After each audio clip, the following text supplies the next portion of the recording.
Gabriel, só antes da aula rapidinho, você poderia me indicar um texto para eu poder, para falar de etnografia recente do módulo? O que você quer dizer com a etnografia recente? O que caracterizaria uma etnografia recentemente, depois das discussões que foram colocadas, assim? Tá. Vou pensar um pouquinho para ver se tem algum texto bom sobre etnografia. Normalmente eu recomendo coisas do Tim Ingold, ainda que ele seja um pouco... não é que ele é contrário à etnografia, claro que ele não é. Mas ele tem alguma reserva em resumir a antropologia contemporaneamente à etnografia. Então, normalmente os textos introdutórios contemporâneos dele são bons, mas para a etnografia especificamente eu não tenho certeza. Mas vou separar um. Você quer alguma coisa que seja contemporânea, então depois da discussão da etnografia pós-moderna, é isso? Sim, porque eu estava tendo uma discussão outro dia sobre, por exemplo, como tem alguns textos que falam que fazem trabalhos inspirados em etnografia, mas não é etnografia. Aí, quando eu fui tentar delimitar isso realmente, por que não é etnografia, eu fiquei um pouco perdida, assim. Eu queria talvez um texto que tratasse de como se está se fazendo hoje em geral, não só os textos clássicos. Tá. É um pouco mais difícil porque, assim, a etnografia contemporaneamente é muito variada, né? Até a própria concepção do que significa etnografia. Então, isso vai depender de quem você pergunta. Eu continuo achando que os textos clássicos que definem etnografia, a disciplina como um todo, valem. E eu sou um pouco partidário desse lado. Mas, se você quiser responder de bate-pronto, assim, né? Etnografia significa pesquisa de longa duração em profundidade e feita na língua das próprias pessoas. Então, são 3 requisitos básicos para indicar um trabalho etnográfico. O que significa longa duração? Depende. Mas, via de regra, eu mencionei isso acho que na última aula, né? Significa você acompanhar a vida de um determinado lugar por um período que seja sazonalmente relevante. Você acompanhar um ciclo de eventos, né, de uma determinada comunidade. Muito grosso modo, ficou um ano no lugar fazendo pesquisa, é possível que seja etnografia.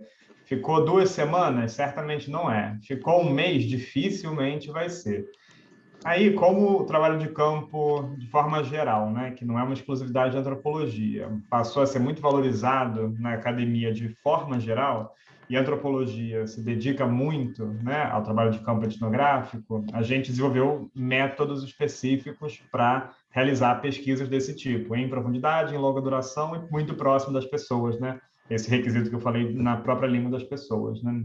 Então, todo mundo começou a dizer, não só em ciências sociais, tá? Em outras áreas também, de ciências humanas, principalmente, mas não só, tem uma parte de ciências exatas também que está começando a falar sobre isso, que faz trabalhos etnográficos e a gente, na antropologia, reclama um pouco disso. Olha, isso aí, no máximo, talvez dá para dizer que é um trabalho de inspiração etnográfica.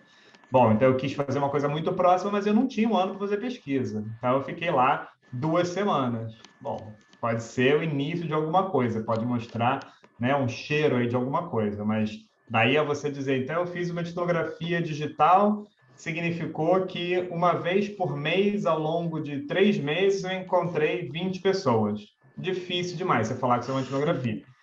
Tem outras técnicas de pesquisa que significam contato esporádico, entrevistas semi-estruturadas, grupos focais. São outros métodos que geram outro tipo de resultado, né? Um outro tipo de qualidade de resultado. Mas se fosse para te responder assim muito por alto, qual seria essa divisão, eu responderia assim, se alguém perguntasse, né, diretamente, mas o que você faz é etnografia? Isso que eu estou fazendo é etnografia? Você acha que isso responde minimamente? Eu vou ver o texto ainda especificamente, mas não queria te deixar sem resposta. Mas eu acho que a confusão, Gabriel, foi o que você colocou agora. Há uma confusão entre métodos qualitativos, que são os mais diversos Uhum. possíveis, e etnografia. A etnografia é uma Exato, coisa bem específica, bem exato. rigorosa, né? Tem toda uma... Agora, E o objetivo métodos qualitativos, são não muito estou variados, de desqualificando, mas forma alguma, e geram produtos muito diferentes, né? Isso que eu acho que é um ponto exatamente. fundamental também. Um trabalho etnográfico, um trabalho de campo, né, clássico antropológico, que é um trabalho etnográfico, tem como objetivo a geração de uma etnografia. Então, se você faz o trabalho etnográfico, mas não gera uma etnografia, você não fez o trabalho etnográfico. O Lévi-Strauss até fala isso de uma forma que eu sempre achei muito boa, que é, olha, o trabalho de campo etnográfico, inclusive, só se constitui retrospectivamente. Ou seja, se você passou um grande tempo fazendo trabalho de campo, mas não gerou uma etnografia depois disso, nem dá para dizer que você fez trabalho etnográfico. Porque o trabalho etnográfico em si acontece quando você para depois e reflete sobre tudo aquilo que você pesquisou e sobre tudo aquilo que você anotou, né? Porque a etnografia, você produz uma quantidade muito grande de informação, ou de dado, na verdade, dado bruto, né? Você tem que transformar esse dado em informação. Você faz isso escrevendo uma etnografia, que, via de regra, é um trabalho monográfico. É um trabalho de fôlego, é um trabalho maior. Não é um artigo, por exemplo. Artigos que são... hoje em dia, a moeda mais corrente, né, no trabalho acadêmico costumam ser só pequenos pedaços de etnografia. Você faz um trabalho etnográfico e depois publica vários trechinhos de etnografia. A antropologia não é só isso, evidentemente. A antropologia não se resume à etnografia, mas é muito difícil ser antropólogo sem ter feito pelo menos uma etnografia grande, dessa, importante, demorada. Então, se alguém falar, eu fiz um trabalho etnográfico, você pergunta, legal, qual é a sua etnografia? O que você gerou a partir disso, né? Ah, não, ainda estou fazendo, estou gerando, ainda estou pensando, estou fazendo um artigo. Beleza, então se limita a dizer que está fazendo um trabalho de inspiração etnográfica, que se apoia em um tipo de desejo etnográfico, mas não é um trabalho propriamente etnográfico, porque não gera uma etnografia. Uma etnografia tem que ser esse relato, né, detalhado, aprofundado, a respeito de todos os pontos de vista, né, internos pertencentes a uma determinada comunidade, falando sobre determinados modos de vida e concepções de vida. Se não tiver isso, difícil chamar de uma etnografia, difícil falar que a pessoa fez, evidentemente, assim, efetivamente, pesquisa etnográfica. Não, obrigada, Gabriel. Queria talvez um pouco mais, porque eu falei essa questão da longa duração, né? Que, por exemplo, desse trabalho que estava falando, era um trabalho acompanhando a educação infantil. Aí eu falei, bom, essa autora, ela não ficou o dia todo na escola, todos os dias da semana para poder acompanhar. Então, isso já claramente falaria que não seria uma etnografia. E também a questão da profundidade, né? Se você está indo, sei lá, uma vez por semana, o quanto você vai poder observar daquilo dali. Aí essa questão da língua das pessoas é talvez que era a questão que estava faltando para poder classificar um pouco melhor. Mas obrigada, já eu vou tentar olhar os textos aqui que eu tenho dos textos de introdução, né, antropologia, para poder procurar também aprofundar essas questões. Mas obrigada. Nada, mas eu vou separar um texto, efetivamente, que eu considero que seja legal, assim, mais contemporaneamente, para te indicar também.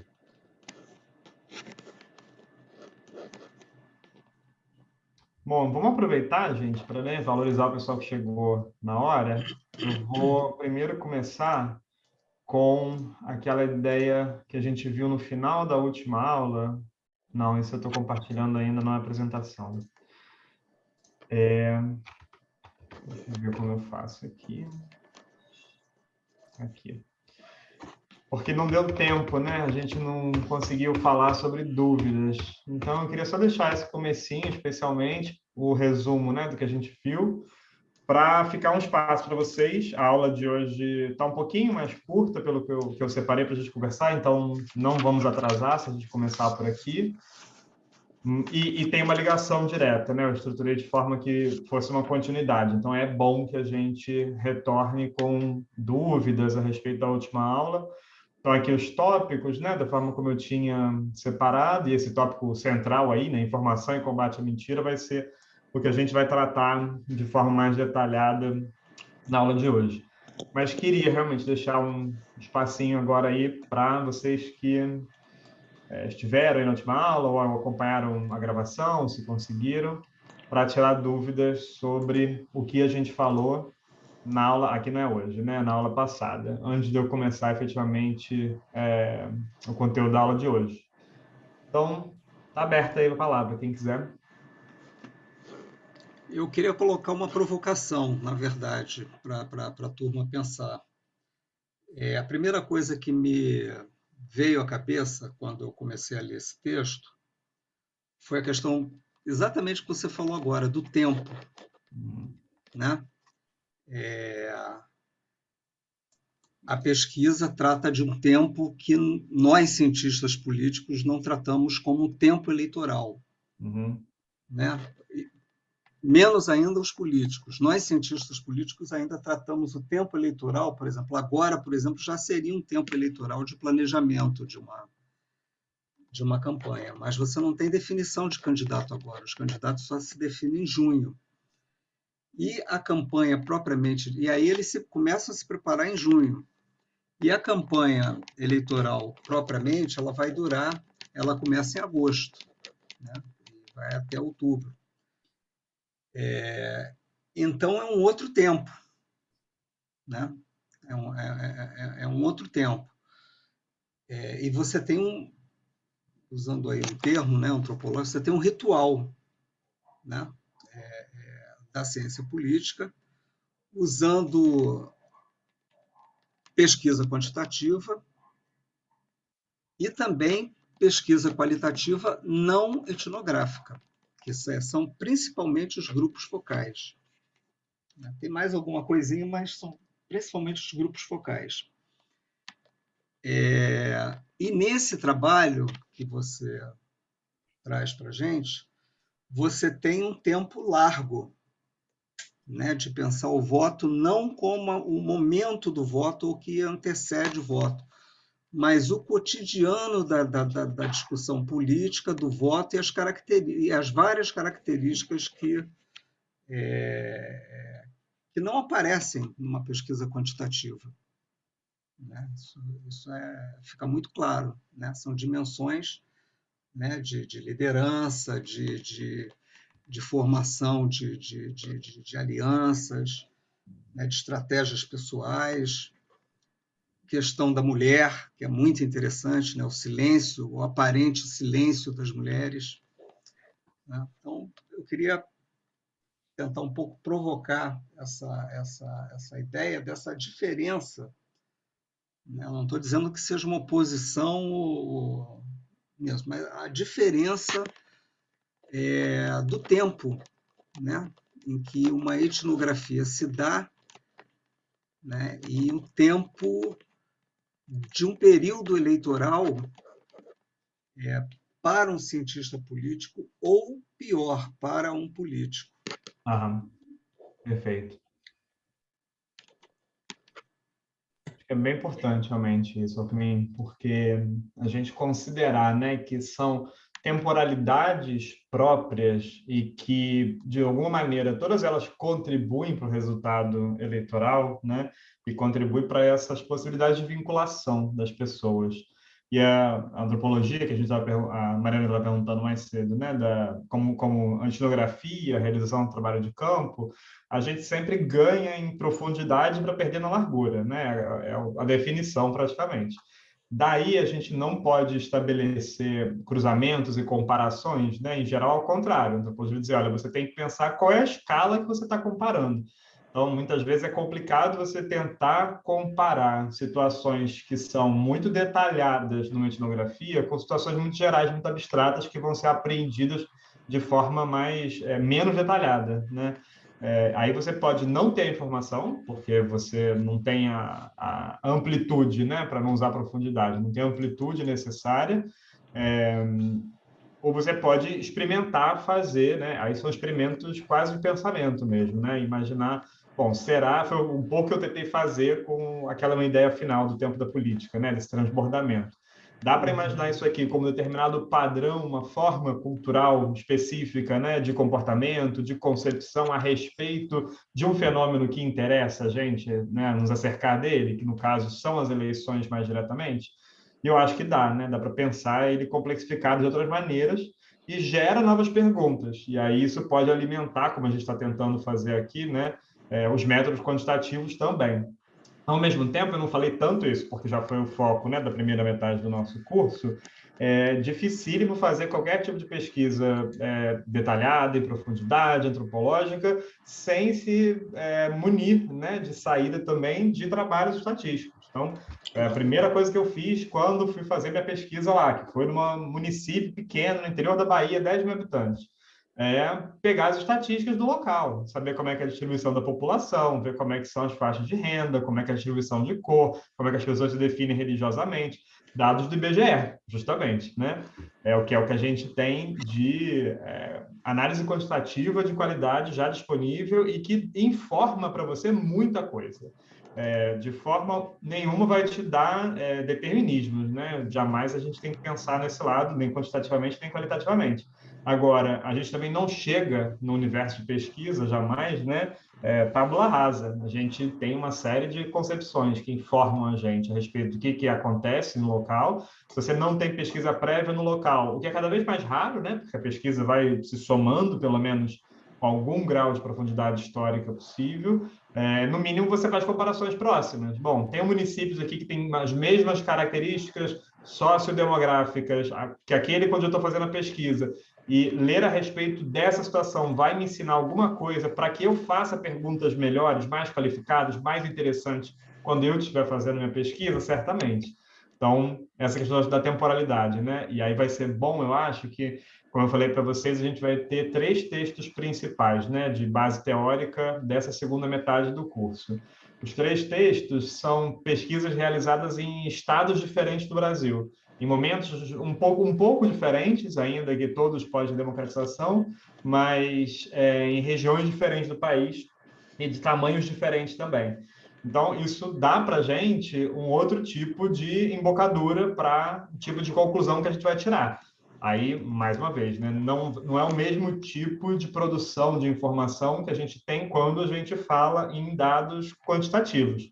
A gente não vai falar de relevância estatística, a gente não vai falar de correlação, né, indicação de correlação entre variáveis, porque a gente tem outro tipo de produção de informação e de dados. Mas quais vão ser as hipóteses que a gente vai levantar com base nessas informações que a gente vai ter aqui, que são muito mais detalhadas, né? Podem informar para a gente algo a respeito de pesquisas quantitativas que a gente queira fazer futuramente. E vice-versa, né? Como eu tentei dizer. Uhum. Eu vou instigar mais um pouquinho aí, porque como a gente está fazendo o laboratório e a proposta do curso é exatamente juntar as metodologias, aí é uma pergunta mesmo. Eu tenho uma opinião, mas seria, por exemplo, indicado você começar a fazer uma etnografia, digamos, sobre a cidade do Rio de Janeiro, para as eleições de outubro, né? E qual seria a estratégia? A gente precisa responder isso agora, não, porque isso, para mim, também não está claro. Porque a gente fala muito, alguns falam, né, em juntar as duas metodologias, mas na prática isso não acontece. Você tem formas tradicionais de fazer, né? Campanha eleitoral é claro, né? Você tem a pesquisa qualitativa e a quantitativa, e a qualitativa é a focal, né? Tradicionalmente. Então, como você pode montar uma estratégia? Por exemplo, muita gente ficou surpresa com o bolsonarismo em 2018. Em maio ou junho de 2018, eu ganhei uma garrafa de vinho porque eu apostei com os cientistas políticos que o Bolsonaro ia para o segundo turno. Eu não disse que ele ia ganhar, mas eu disse que ele ia para o segundo turno, né? E o meu argumento foi quantitativo. Se ele tinha 10% de inserção na internet, ou 10 milhões, eu já não me lembro o número, eu multipliquei por um número mágico de influência e isso colocava ele certamente no segundo turno, descontando as abstenções, os não votos. Então, assim, mas a questão que estava ali era a internet. Eu fiz o cálculo a partir da internet. Mas a minha pergunta é o seguinte: como você pode... Estamos aqui há um ano exatamente da eleição.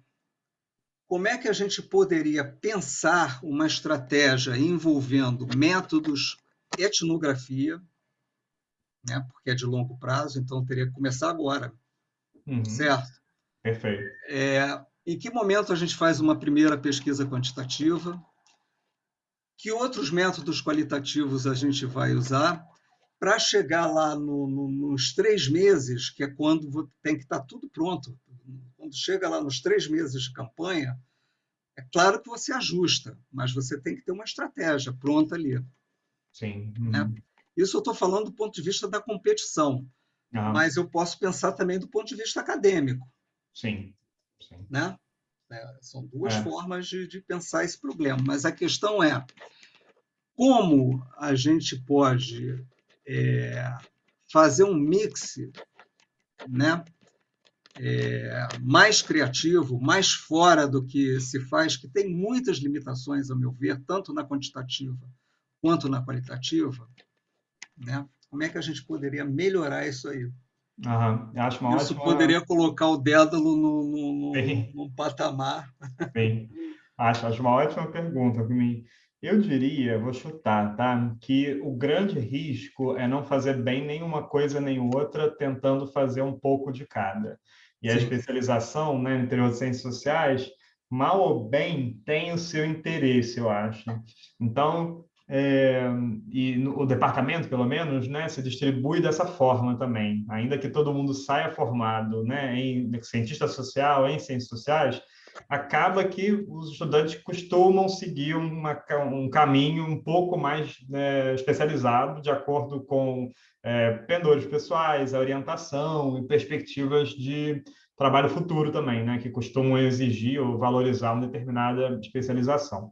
Então, de saída, eu acho que uma boa resposta seria o trabalho em equipe. Realmente, a criação de equipes, né, que seriam, nesse caso, não dá para dizer multidisciplinares, sendo todo mundo cientista social, eu acho, né? Mas dá para dizer complementares, eu acho, efetivamente, em que você tenha Talvez um gente... geógrafo, né? Talvez um Sim, geógrafo. exatamente.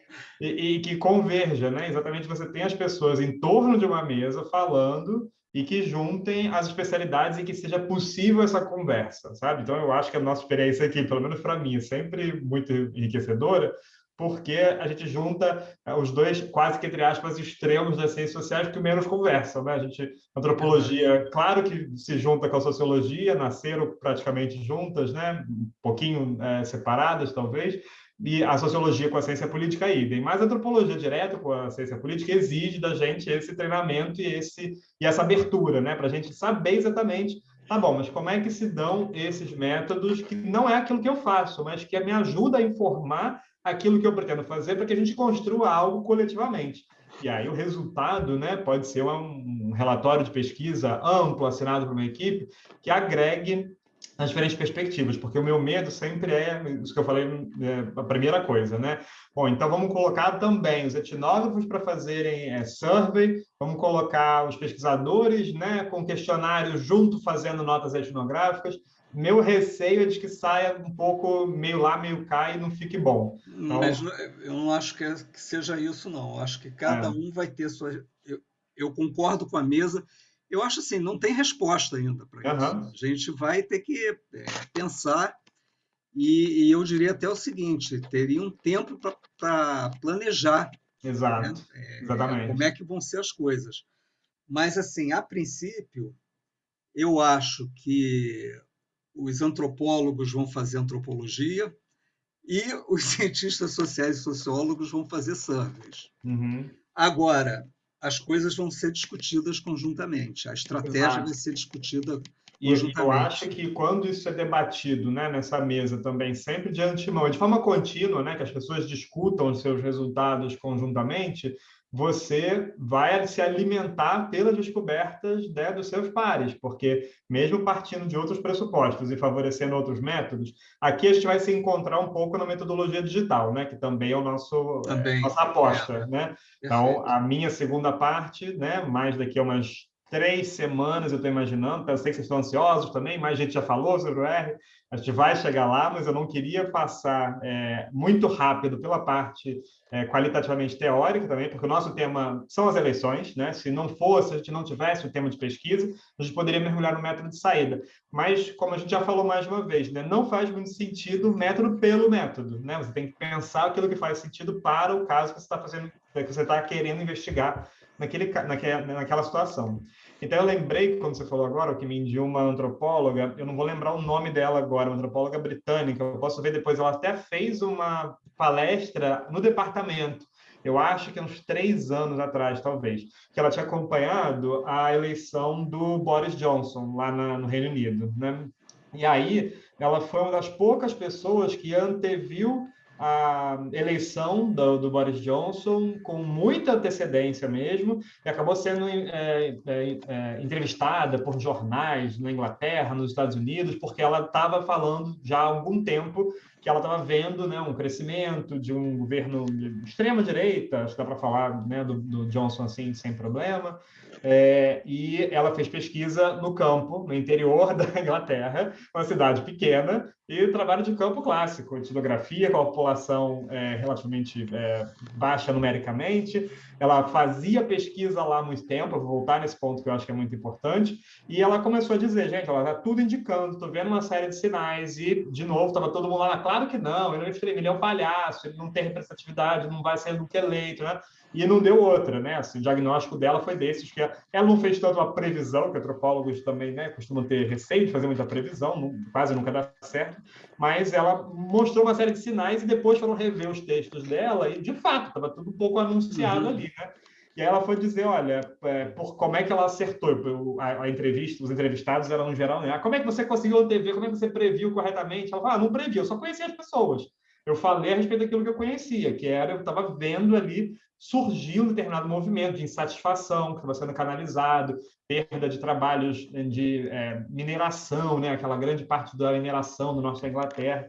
Então, ela conseguiu mostrar, né, com um trabalho que não tinha quase que nenhuma amplitude, né, para usar aquele termo de numérico que eu falei, mas que tinha uma análise fina, né? Ela tinha uma série de percepções ali que informavam alguma coisa a respeito da realidade e não deu outra no sentido, né, nesse sentido. Então, o que eu acho também? Que isso é uma coisa muito importante da antropologia, né? Aí, como o Mariano perguntou, também eu lembrei agora disso. A gente fala, né? Isso é uma forma do Geertz, normalmente, né, do Clifford Geertz, dizendo que, olha, antropólogos não estudam necessariamente cidades, eles estudam em cidades. Você estuda em um lugar específico. Agora, aquilo que você estuda, o tema que você estuda, do ponto de vista da antropologia, é muito mais difícil de você definir de antemão. Você escolhe um lugar, você fica vinculado a um determinado espaço sociocultural determinado, específico, e o que acontece nesse lugar, nas interações que você vai estabelecendo, é o que determina aquilo que você vai pesquisar no fim das contas.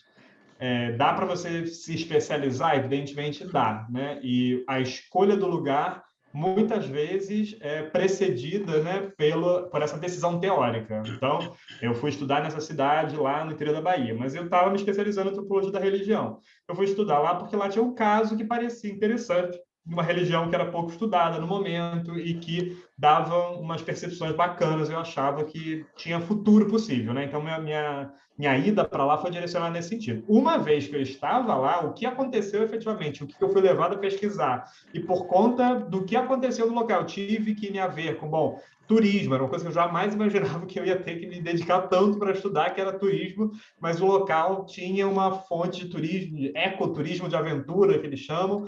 Então, eu precisei me haver com isso, porque as pessoas que faziam a religião, né, até hoje que fazem lá, estão voltadas para trabalhar com o turismo, que elas são guias nas montanhas, né, na Chapada. Então, não dá para você não falar sobre esse tema, né? Você é levado a falar sobre os temas. Como a eleição é um desses temas, às vezes, muito disseminados, né? Acontece, como eu falei, aquele esquema de cíclico, pelo menos 2 em 2 anos. Por isso que é importante o trabalho durar 1 ano e que você comece, via de regra, mais perto da metade do ano do que no começo. Você pega, pelo menos, algum período eleitoral. Qualquer pessoa, eu acho, que esteja fazendo um bom trabalho de campo, uma etnografia detida e que faça parte do tempo dela, o tempo eleitoral, né? Se ela se encontra durante a realização do trabalho de campo dela, com prévias eleitorais ou diretamente no tempo da política, para usar a expressão, né, do texto da semana passada, ela vai ter algo a dizer a respeito de eleições, de votos, de configuração de partidos. Pode não ser nem o foco do trabalho dela, mas algo ela tem que dizer. Então, de novo, daria para montar essas equipes, né, com pessoas que já estão fazendo trabalho, só que aí tem que ter um recorte, do ponto de vista de antropologia, minimamente geográfico. Aí, como você falou, cidade do Rio de Janeiro, é um recorte possível. No interior da cidade, quem está fazendo pesquisa é onde, e isso é representativo, dá para ter uma certa disseminação. A gente quer ver por camadas sociais específicas, e isso vai ter ligação com os locais de realização da pesquisa. Agora, na pandemia, é tudo mais simples e mais complicado, porque a antropologia só está sendo feita com a etnografia digital, basicamente, né? Que é outra pegada completamente diferente, mas é o que tem para hoje, né? Não vou dizer que é ótimo e que é maravilhoso, não acho nem um pouco, mas é o que a gente pode fazer. Voltando, né? Como tudo voltar ao que puder ser chamado de normal em breve, a gente passa a ter de novo essa distribuição, né? E a eleição vai ter de qualquer jeito, né? Não importa, com pandemia, sem pandemia, pelo menos acho que esperamos que aconteça, né? A eleição vai acontecer. Então já tem gente fazendo o trabalho. Aí o digital entra como uma saída de novo interessante, né? Porque tem um pessoal que está se dedicando a pensar comunicação digital. Eu gosto de ancoragem social específica, né? Então, qual é o grupo com o qual você está se havendo? É uma coletividade específica? É um movimento? Eles estão falando a respeito de gênero, acompanham um movimento, né, um coletivo de gênero de ex-alunos de uma universidade que trabalham numa empresa e se juntaram para discutir a questão da mulher na empresa. Esse é o pessoal que acompanha. Ok. Está perto das eleições. Vamos falar alguma coisa sobre eleições, política? Muito provavelmente. Basta perguntar e a gente vai saber o que está sendo dito a respeito disso. Vai agregar de uma forma interessante para gerar, né, boas percepções para um trabalho de equipe coletivo? Acho totalmente possível. É só meio que gerar, né, o espaço. Gente, eu não quero estender muito aqui porque tem o conteúdo da aula de hoje, mas alguém ficou com alguma dúvida, questão sobre a última aula que ele levantar? Senão eu vou começar de hoje. Eu só queria comentar de que tem, na parte final do texto fala que talvez observando tudo, como a gente associa muito voto e cidadania, né? E que às vezes esses tipos de acordo vão falar tipo, você não está exercendo sua cidadania, você está fazendo isso porque você está recebendo alguma coisa, né? Perfeito. É importante a gente considerar isso, né? Quem é que será que mobiliza esse argumento de que o exercício do voto é o exercício da cidadania, né? E a gente viu aquele exemplo, né, que eu mencionei do texto também. Falou, olha, muitas vezes você abandona as pessoas que não têm o título eleitoral, que não estão em idade necessariamente de votar, imaginando que elas não tenham efeito, né, no resultado eleitoral e na constituição do voto, efetivamente, né? Ao contrário, é claro que tem. Acho que é uma boa questão para estar no radar também. Bom, deixa eu compartilhar na aula de hoje, então. Eu espero que não seja tão longa assim. Estão todo mundo cansado, vocês estão doidos pelo recesso, né? Então, vamos lá. Então, eu falei com vocês, né, na última aula, que algo que eu achava que era muito importante ser levado em consideração era como é que anda se espalhando, né, uma certa rede de mentiras digitais que precisa ser enfrentada também para a gente considerar de uma forma construtiva, né, como é que a gente aborda a distribuição desigual de informação contemporaneamente. Por conta disso, essa é uma aula que eu acabei dando quase que obrigatoriamente. Nos últimos, sei lá, 3 ou 4 cursos que eu dei uma aula, eu separei para fazer isso aqui. Então, não sei se alguém foi meu aluno nesses cursos que já deu, vai ser um pouco repetida essa, peço desculpas. Mas eu acho que é muito importante. É o tema, né, que eu estou chamando da confiabilidade, do grau de confiabilidade das fontes e como que a gente lida com a informação hoje em dia e como que a gente lida com a desinformação, como é que ela pode ser combatida efetivamente e nos fóruns que nos são apropriados, adequados, né? Então, começar com uma pequena caricatura, né, que quem aí já espalhou inadvertidamente, né, uma notícia falsa. Vou começar pelo menos com um depoimento meu, dizendo que alguns anos atrás eu inadvertidamente compartilhei uma notícia falsa. E eu lembro bastante que foi um momento porque pelo que eu fui movido, né? Era uma notícia a respeito de ônibus no Rio de Janeiro, dizendo que ia surgir uma lei que ia proibir as pessoas de escutarem música dentro dos ônibus sem fones de ouvido. Pode parecer realmente algo absurdo, mas na época, e foi num desses movimentos rápidos, né, de você se deixar levar por uma determinada informação e reagir a ela, né, a reação é algo que a gente vai falar bastante aqui, e eu fui tomado por uma sensação, né, de indignação. E compartilhei a notícia sem fazer uma devida averiguação, que, como a gente vai ver aqui, é uma averiguação que deve ser rápida e não demorada, não profunda. Esse vai ser um dos temas que a gente vai abordar aqui hoje. Mas eu não tive essa cautela, essa precaução, né? Acabei compartilhando e algum amigo meu rapidamente viu, não, mas olha só, esse site é um site, sei lá, de notícias de piada, algum sensacionalista, alguma coisa assim, era um similar, eu acho, não era exatamente ele. E estavam só fazendo troça da ideia de que um governo fosse baixar uma lei como essa, que para mim era evidentemente preconceituosa, se não racista, pelo menos classista, evidentemente, né? E eu fiquei muito envergonhado, evidentemente, né? Na hora, agradeci ao meu amigo, apaguei o compartilhamento que eu tinha feito da notícia, mas guardei aquilo como uma estratégia de aprendizado, né? Assim, não se falava nessa época exatamente de fake news ainda, foi um termo que foi sendo disseminado mais adiante, justamente com o alto grau de distribuição desse tipo de desinformação, né? Então, partindo de uma constatação contemporânea, que eu acho que é muito importante para todo mundo ter sempre em mente, né? Posso estar sendo exagerado nesse momento, mas eu acho que em nenhum momento da história a gente teve antes tantos agentes distintos, poderosos, globalmente distribuídos, que estão disputando entre si pela oportunidade de mentir para as pessoas. É isso que está sendo, né, disputado, é isso que está em luta por essa diferente gama, né, de agentes específicos que estão aí disputando, não, quem vai mentir em que direção para a maior quantidade de pessoas ou para as pessoas que mais importam, né? Tem uma ligação direta aí do texto da aula passada, vocês vão ver. Então, eu vou começar por isso que se convencionou chamar dessa armadilha do pensamento crítico, né? O que é isso e por que isso é importante para a gente pensar estando no interior da academia, né? Como a gente está. Porque, de saída, essa ideia de que é preciso ter pensamento crítico, né? O pensamento crítico ele foi considerado um monopólio da ciência, né? E seria a melhor forma de você combater isso que se chama de senso comum. Não, você tem que ter pensamento crítico, você tem que criticar as informações que você recebe, você tem que pensar por si próprio, você tem que pensar a fundo. Isso era um certo chavão, de alguma maneira, né, propriamente acadêmico, disseminado no interior da academia e distribuído com muitos bons motivos, né, para combater a desinformação. Só que, inclusive, esse mecanismo, né, que em princípio é um mecanismo de combate à desinformação, de combate à mentira, ele próprio acabou sendo contemporaneamente apropriado por, não vou nem dizer governos, né, talvez organizações, instituições totalitárias, fascistas, contemporâneas, né? Como é que esse argumento, que é o argumento que você deve pensar criticamente, foi, né, a meu ver, absorvido, né, por essas instituições, por esses movimentos, por essas forças, né, totalitárias.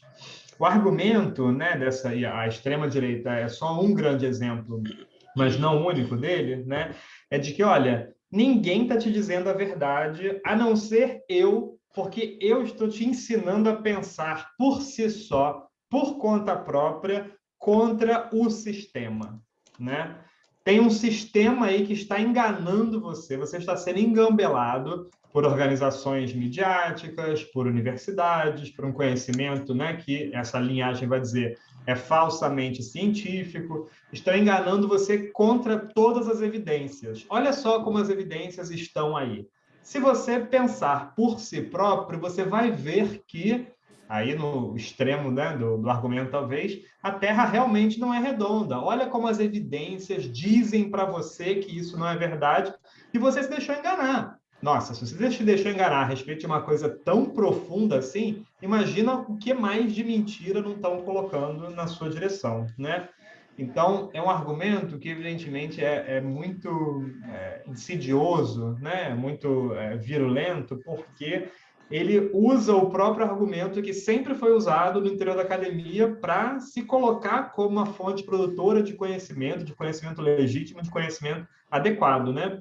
Para isso, nem importa que estejam tecendo uma rede gigantesca de mentiras, né? O argumento vai ser esse: eu é que estou te ensinando a pensar por conta própria, né? Eu, influenciador, vídeo do YouTube, meme no TikTok. Aqui é que você vai encontrar realmente os dados, as evidências, porque você vai poder pensar por si próprio. Você vai deixar de ser enganado por outras instituições aí tradicionais, né? Antigas, algumas delas milenares, antigas. É uma rede de poder, né? Esse é o argumento que está engambelando você. E aí, é claro que esse argumento está sendo feito por meio de uma própria e adequada, ela sim, rede de mentiras muito profunda e muito bem estruturada, né? Qual é a solução, né, para a gente tentar escapar dessa armadilha que começou a se transformar o pensamento crítico do modo como ele é apresentado por esses movimentos, por essas forças totalitárias? A solução, né, não é simplesmente, eu acho, dizer precisamos de mais educação, precisamos de mais ciência, porque esse é justamente o argumento que funcionava anteriormente e que foi cooptado pelo pensamento crítico. Eles estão dizendo que eles estão trazendo informação, que eles estão trazendo educação, de forma ampla, né, para grandes segmentos populacionais. Eu acho que a solução, é isso que eu vou tentar falar nessa aula aqui, né, que eu espero que valha para frente para a gente, não é mais ciência, mais educação, mas é uma outra educação, é uma outra forma de a gente pensar a ciência, que exige o estabelecimento de outras formas de a gente encarar o conhecimento científico. E isso é algo que vai ser, eu acho que contínuo, porque o conhecimento científico, né, quase que por definição, tem que correr um certo risco de hermetismo, né? Ele tem que falar de uma maneira sofisticada, ele tem que lidar com a complexidade do mundo real, né? A recalcitrância da empiria, efetivamente. Não tem, todo mundo eu acho que descobre isso, pelo menos, se não no primeiro, no segundo período da faculdade, né? A vida não é simples, as coisas são complicadas, a realidade é complexa, né? Não tem respostas prontas, automáticas, simplistas. Contra tudo isso é que a universidade, o conhecimento científico, a educação contemporânea, né, de modo geral, se colocam. Se não existe esse simplismo possível, né, sempre vai ter esse risco. Bom, já que as coisas não são simples, não vamos nos preocupar em comunicar essas coisas. Só quem vai entender mesmo é uma parcela específica, né, de iluminados, um grau da elite, quem merece estar na universidade, quem vai ter ensino superior, e deixa que o conhecimento por si só, né, quase que sozinho, naturalmente, vai pingando, respingando, né, da universidade para fora. Evidentemente, isso não funciona. Tem gente no interior da academia que ainda se coloca um pouco assim, né, para o nosso desespero, evidentemente. Se a gente não pensar em a forma como, inclusive, o conhecimento científico é transmitido, né, para o exterior da academia, e isso é responsabilidade acadêmica, não vou dizer que integral, é uma responsabilidade compartilhada, a mídia tem uma responsabilidade muito grande aí também, e todas as pessoas que passam pelo ensino superior têm esse grau de responsabilidade. Já falei um pouco sobre isso na última aula, talvez volte a bater nessa tecla, né? Todo mundo que passa pelo ensino superior, vocês sabem, né? Todo mundo que está aí cursando na universidade já faz parte de potenciais 10% da população que tem acesso ao ensino superior, né?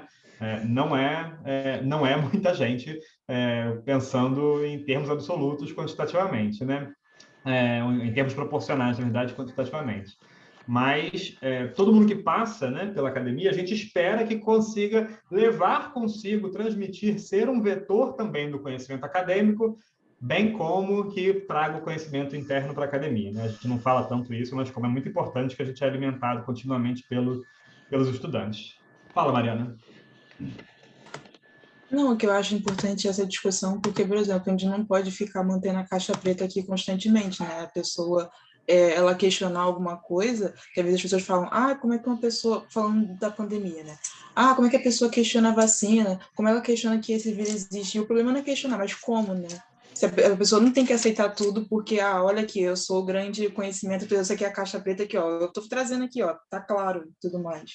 Exato, exatamente, né? Não basta a famosa carteirada acadêmica, né? Não, mas confia em mim, eu tenho título. Não, eu estudei. Isso, em geral, são argumentos que acabam sendo também violentos, em certo sentido, né? Eles são argumentos de força, são argumentos de autoridade, né? Não, mas eu sei mais do que você, eu estudei a respeito disso, né? Se você, de fato, estudou, eu acho que você tem que ser capaz de conseguir transmitir aquilo que você estudou minimamente para o fórum e com a linguagem adequada para os seus interlocutores, de modo que esse conhecimento, né, que está sendo, não vou dizer absorvido, construído no interior da academia, possa ser reverberado, né, de alguma forma, fora da academia também. Eu acho que isso é muito importante. Como é que a gente faz isso mais concretamente, né, para sair começar a sair de um grau muito abstrato? Primeiro, a gente pensar que o problema não é mais um problema de acesso, tá? Esse, por muito tempo, foi o argumento, né? A informação não chega nas pessoas, as pessoas não têm acesso, não tem informação que chega de qualidade, o público não é devidamente letrado, é difícil de você ter acesso às obras, né? Era um problema principal de acesso. Só que esse problema só tem a tendência de crescer, né? A dificuldade não é mais do acesso, a dificuldade atualmente é a dificuldade da seleção, a dificuldade da filtragem, né? Você tem um monte de informação disponível, você tem informação, inclusive boa de qualidade, em excesso, mas junto dela você tem cada vez mais uma quantidade gigante, né, imensa, de pelo menos desinformação, para não dizer mentira. São coisas diferentes, eu acho que é bom que a gente marque isso também, mas elas frequentemente caminham juntas deliberadamente, né? Como é que a gente consegue separar aquilo que carrega informação daquilo que carrega desinformação? Porque o acesso já acontece, a gente agora parte do pressuposto de que o acesso está dado, né? O que nem é um pressuposto completo, né? Vocês viram recentemente aquela queda, né, do WhatsApp, dos serviços do Facebook, né? Como é que teve uma parcela da população que imaginou que a internet tinha caído. Né? É fantástico, realmente, essa conjugação, né, de você achar que a internet se reduz efetivamente, né, ao Facebook. O pessoal que pegou isso no começo e que estudava a aldeia global, a supercomunicação entre as pessoas, né, os integrados em vez dos apocalípticos. Acho que os apocalípticos, nesse momento, estão ganhando um pouco o argumento. Né? Olha, como fazer para que essa facilidade gigantesca de acesso não se transforme nesse mar de, né, esse lodo de engano, de mentira, de desinformação que determinados agentes economicamente, socialmente poderosos no mundo estão querendo fazer acontecer. E existem formas de fazer isso. E qual o problema também das fontes contemporâneas de desinformação, né? O que é propagandeado como remédio contra a desinformação? Você tem que ter educação, você tem que ter boa informação para combater a desinformação. Mas como é que você obtém boa informação se justamente você está no mar da desinformação? É um problema circular, né? Você não tem como sair disso. Você precisa obter antes aquilo que o problema te impede justamente de obter para que você saia do problema. Como é que você consegue informação no meio da desinformação? A gente tem que aprender critérios de seleção. A gente tem que aprender formas boas de filtragem que funcionem de maneira rápida, porque ninguém tem tempo para fazer grandes pesquisas aprofundadas a respeito de tudo que é notícia, porque o fluxo é muito grande, porque a quantidade bruta de informação, aqui está todo mundo sujeito, né? Em geral, a gente se sujeita também a um grande, né, um grau excessivo, talvez, de informação potencial, o que faz com que aí tenha aquele risco de compartilhar, inclusive, a notícia falsa, como eu falei no começo. Então, a gente tem que pensar em outra forma de educação também, mas mais do que educação, de treinamento, eu acho, né? Por isso que a expressão que está sendo usada, né, contemporaneamente também é essa de letramento digital, né? É como uma alfabetização, digamos assim, né? Ninguém, quando lê, né, um texto, quando aprende a ler efetivamente, quando vai se alfabetizar, você não sabe mais as regras, né? Quando você começa a ler efetivamente, quando você junta as letras, junta as sílabas e começa a falar e começa a ler frases específicas, né? É porque você já internalizou totalmente as regras e elas já funcionam de maneira completamente instantânea. Como é que a gente pode imaginar um outro letramento digital? Como é que a gente se engaja com uma fonte específica, né, de informação em potencial e quase que automaticamente, né, de forma muito rápida, consegue filtrar algo que você olha e já diz assim, isso aqui tem um cheiro estranho.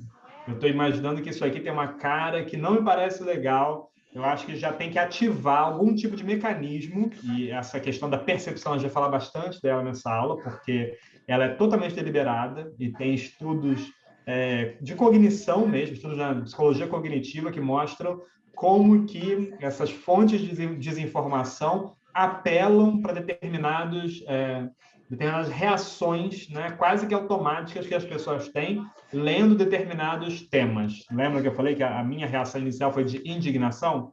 Foi algo que me moveu, foi algo que era um ponto fraco para mim naquele momento em relação ao letramento digital, né?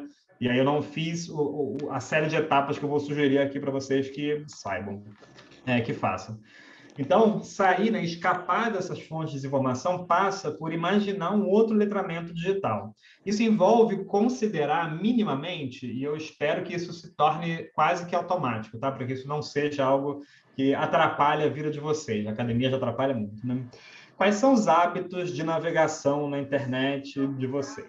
Como é que é a leitura do mundo por meio da informação disponível digitalmente? Como é que são as práticas de engajamento de vocês com determinadas redes, né? Redes sociais, mas não exclusivamente. E por que isso? Existem, de forma muito concreta, uma série de algoritmos é o que a gente vai falar um pouquinho aqui, eu não quero que ninguém tenha medo da palavra, a palavra pode parecer muito, né, diferente, muito ligada ao universo da matemática, vamos desmistificá-la desde já. Algoritmo nada mais é do que um método, nada mais é do que uma receita de bolo, é uma forma de você atingir um determinado objetivo. Ela, via de regra, tem uma parte matemática considerável, mas mais ainda que uma parte matemática, uma parte lógica, mas ela existe hoje em dia, né, essencialmente no universo da programação, né? Vocês ouvem falar dos algoritmos do Google, como é que são direcionados os resultados de busca de acordo com o seu perfil de navegação, né? É por um monte de receitas de bolo, um monte de variáveis que são lidas a respeito dos seus hábitos próprios de navegação para te oferecer os resultados que essa empresa considera que vão ser os mais relevantes para você, do ponto de vista dela e do que ela conhece a respeito de você. Então, essa série de algoritmos, o que eles fazem, né? Eles orientam todos os sites, redes sociais, qualquer tipo de pegada online que você tiver, para que a sua atenção e o seu engajamento sejam direcionados para caminhos específicos. Só um instantinho, gente.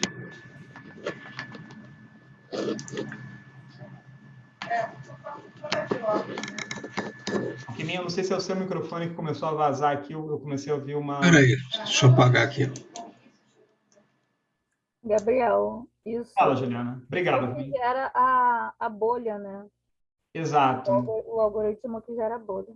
Exatamente. E o que são essas bolhas específicas, né? São tentativas de estabelecimento de classificação de segmentos das pessoas em grupos específicos que são mais suscetíveis, para não dizer vulneráveis, a determinada forma de argumentação, né? Então, tem a ver com aquilo que eu falei da indignação antes, né?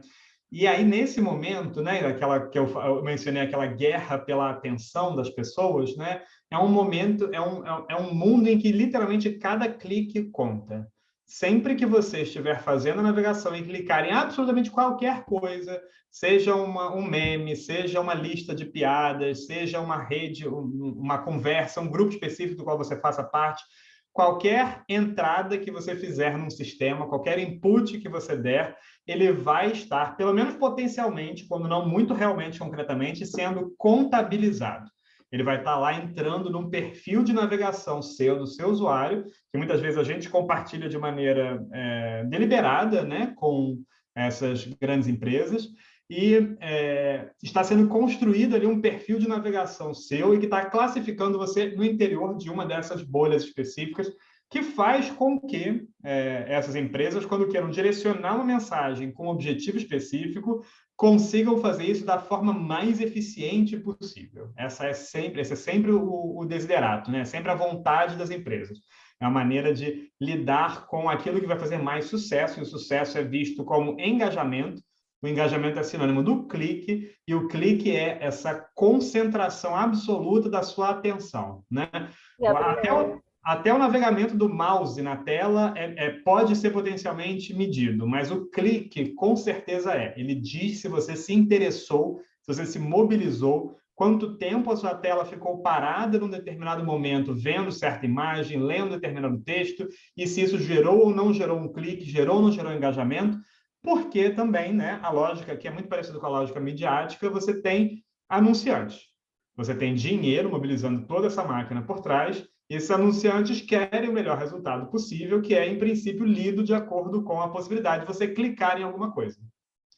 Se você tem um site que leva uma determinada quantidade de pessoas a clicar mais num certo anúncio, quando esse site se comporta de uma determinada forma, quando ele distribui um determinado conteúdo, e se esses anúncios, né, são colocados lá e funcionam em base, né, com base naquele conteúdo, os anunciantes vão preferir que os seus anúncios apareçam vinculados a esse conteúdo. São os conteúdos que mais vendem, né?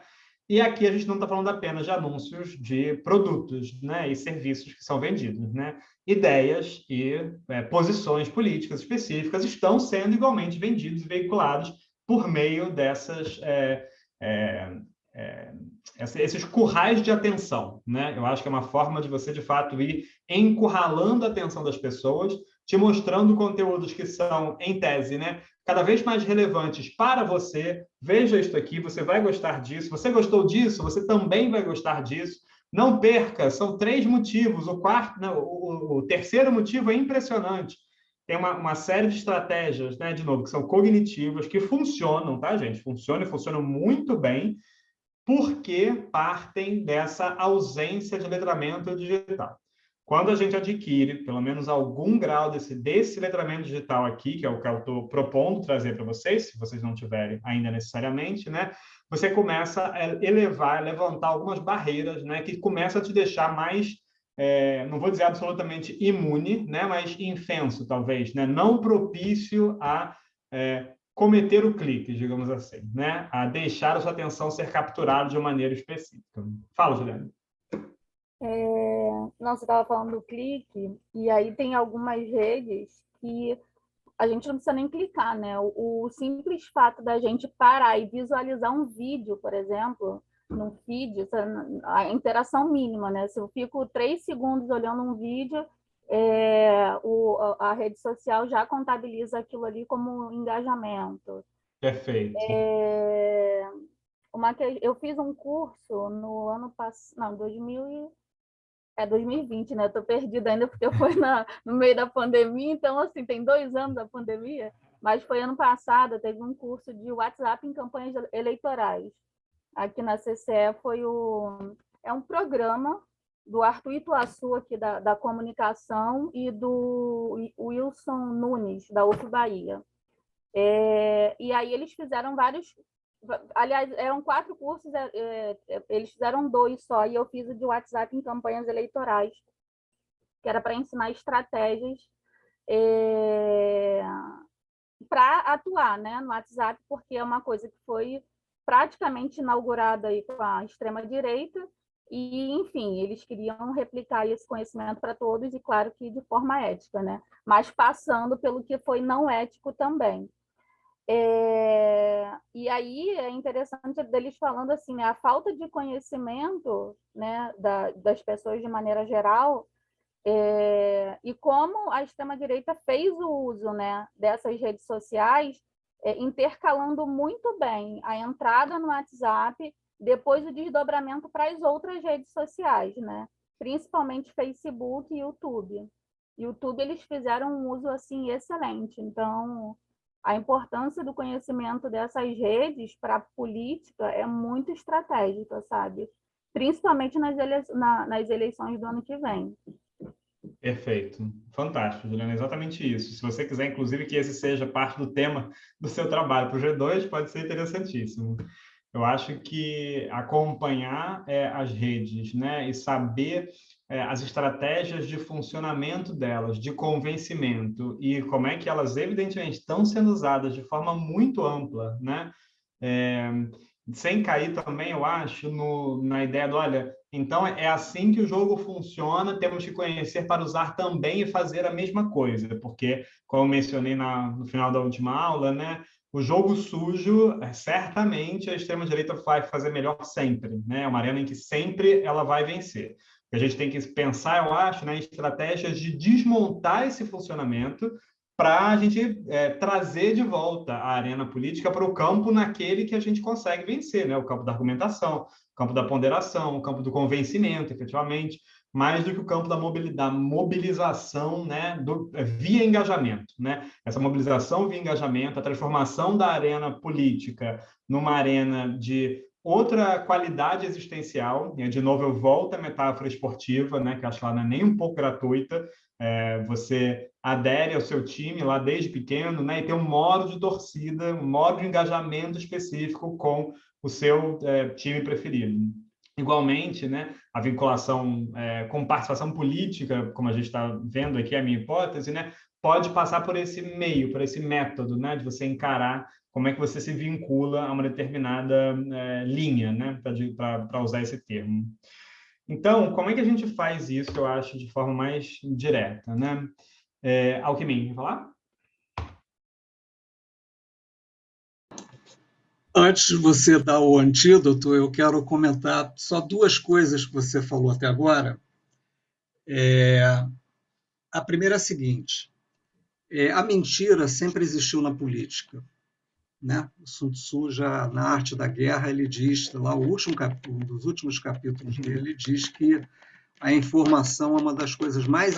A informação é a contra-informação, e o papel dos espiões, né? E aí ele, inclusive, classifica os espiões, é uma das mais fortes armas para você vencer uma guerra, é a informação. Maquiavel diz a mesma coisa, né? Quer dizer, quando o príncipe tem que parecer uma coisa e ser outra, né? Hitler, quando invadiu a Bélgica, ele jogou um monte de paraquedas sem gente, né? Para dar a impressão de que a Bélgica estava sendo invadida por milhares de pessoas.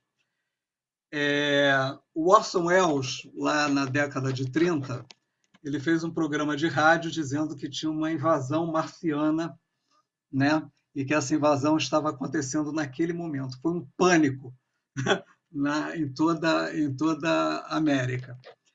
Então, assim, mentira e fake news, eu acho que são coisas diferentes, né? Como você já falou, e já apontou uma hipótese. Talvez hoje a gente tenha isso numa extensão bem maior do que nós tínhamos antes, mas a mentira como arma política ela não é uma novidade, né? Ela sempre foi utilizada. Então eu queria um pouco relativizar isso, porque parece que agora a gente entrou no reino da mentira. Sim, Né? Exatamente.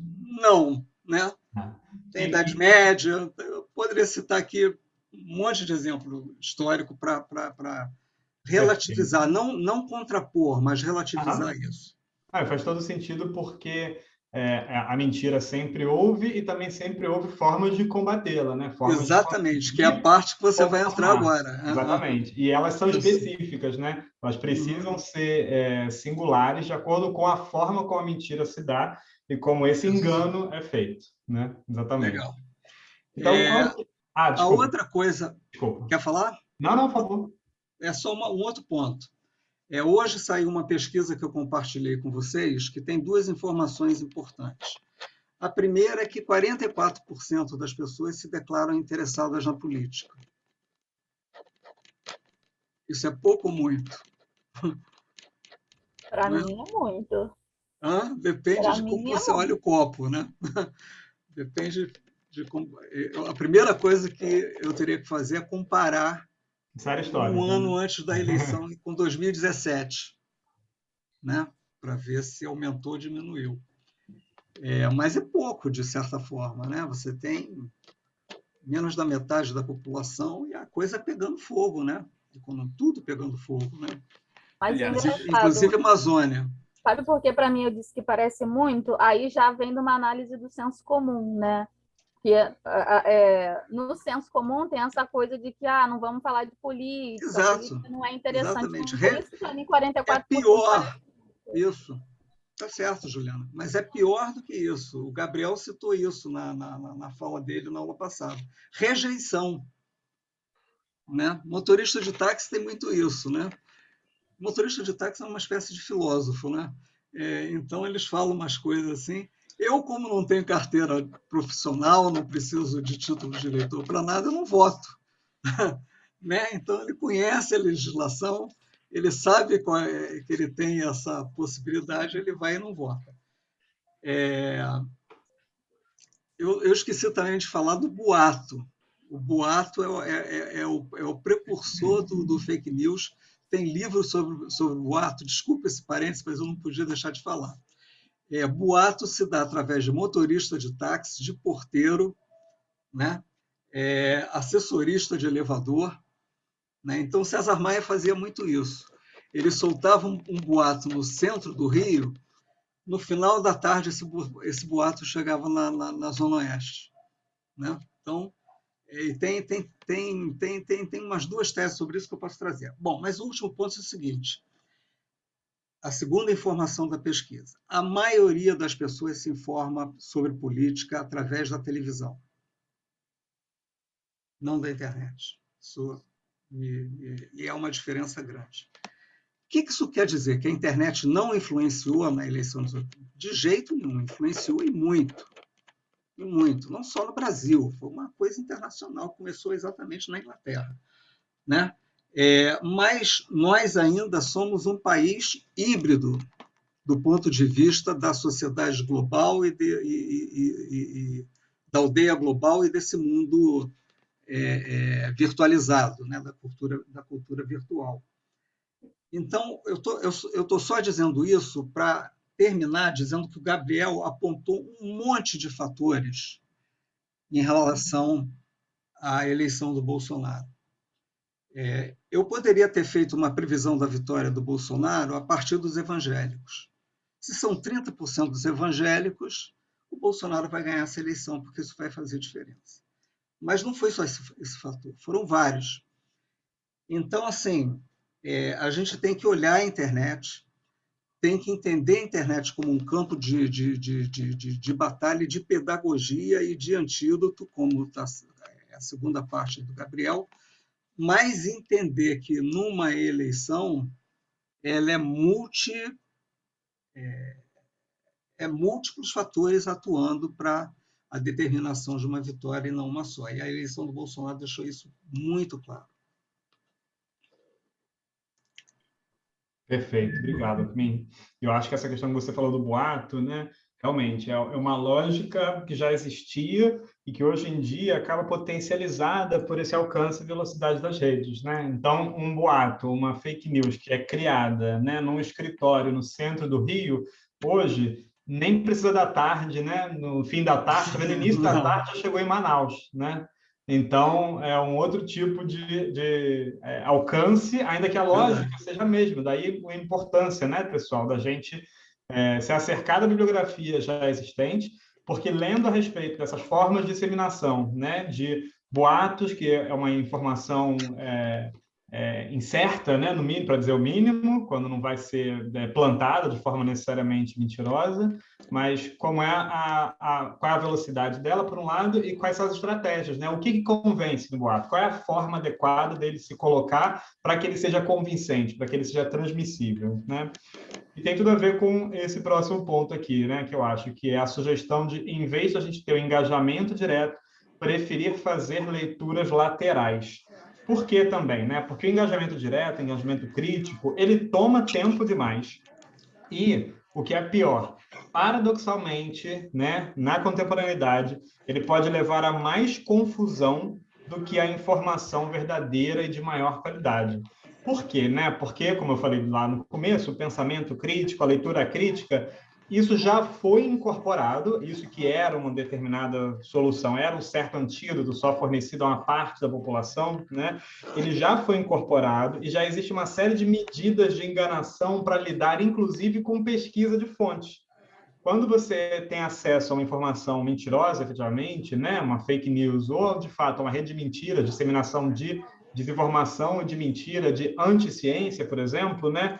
se você assiste um vídeo no YouTube, né, como a Juliana mencionou, que tem uma certa mentira ali propagandeada, né, alguma informação falsa, alguma coisa completamente anticientífica, imediatamente os algoritmos daquela plataforma vão mostrar para você, quando você termina de ver aquele vídeo, outros 3 similares. Você assistiu esse? Assista também esses. Embaixo, nos links de anúncios, vai mostrar para você, veja aqui, estes anúncios podem te interessar. E são conteúdos que vão retroalimentando a informação falsa, vão retroalimentando a mentira e vão ampliando a sua base. Você, né, na desinformação está, na desinformação permanecerá e se afundará, porque você está imaginando que você está ampliando a sua base de pesquisa. Nossa, tem tanta gente falando isso, tantos vídeos diferentes, longos, profundos, detalhados, bem argumentados, aparentemente, e me dando os insumos para que eu perceba, para que eu descubra, para que eu chegue a essa conclusão, entre aspas, sozinho, né? A forma como eu gosto de pensar isso, mais ou menos, é assim, olha, você vai chegar sozinho à conclusão exata que eu gostaria que você chegasse, né? Eu vou te fazer chegar por si mesmo na exata mentira que eu estou querendo disseminar, né? E a gente sabe, né, que a melhor forma de você descobrir, então, se uma fonte é confiável é olhando para outras fontes, e outras fontes que sejam também elas próprias confiáveis. Você ficar na mesma plataforma, quando é uma plataforma que se retroalimenta, você não mudou de fonte. Você não ampliou. Vendo 3 vídeos do YouTube, você continuou vendo, a sua fonte são vídeos do YouTube. Não quer dizer que não existe informação inclusive de qualidade na plataforma, mas você está limitado a uma única fonte. Então, quando você se depara, né, com uma informação específica que parece minimamente suspeita, né, uma nova lei proíbe o uso de mecanismos de som, de ouvir música nos ônibus sem usar fone de ouvido. O que você deve fazer? Né? Imediatamente, leitura lateral. Busque outras fontes completamente independentes daquela primeira, que talvez vão confirmar para vocês que aquela informação pode ser verídica ou não, né? Mas antes de chegar no passo a passo, eu queria, de fato, que a gente tentasse entrar nesse espírito específico, né? Nesse estado mental determinado, para não sermos nós e as pessoas com quem a gente convive, né, mais proximamente, vai ser o meu final dessa aula, vítimas nessa guerra pela atenção. A consciência de que existe essa guerra é a primeira etapa, né? Ela é muito forte, é um fluxo contínuo, né?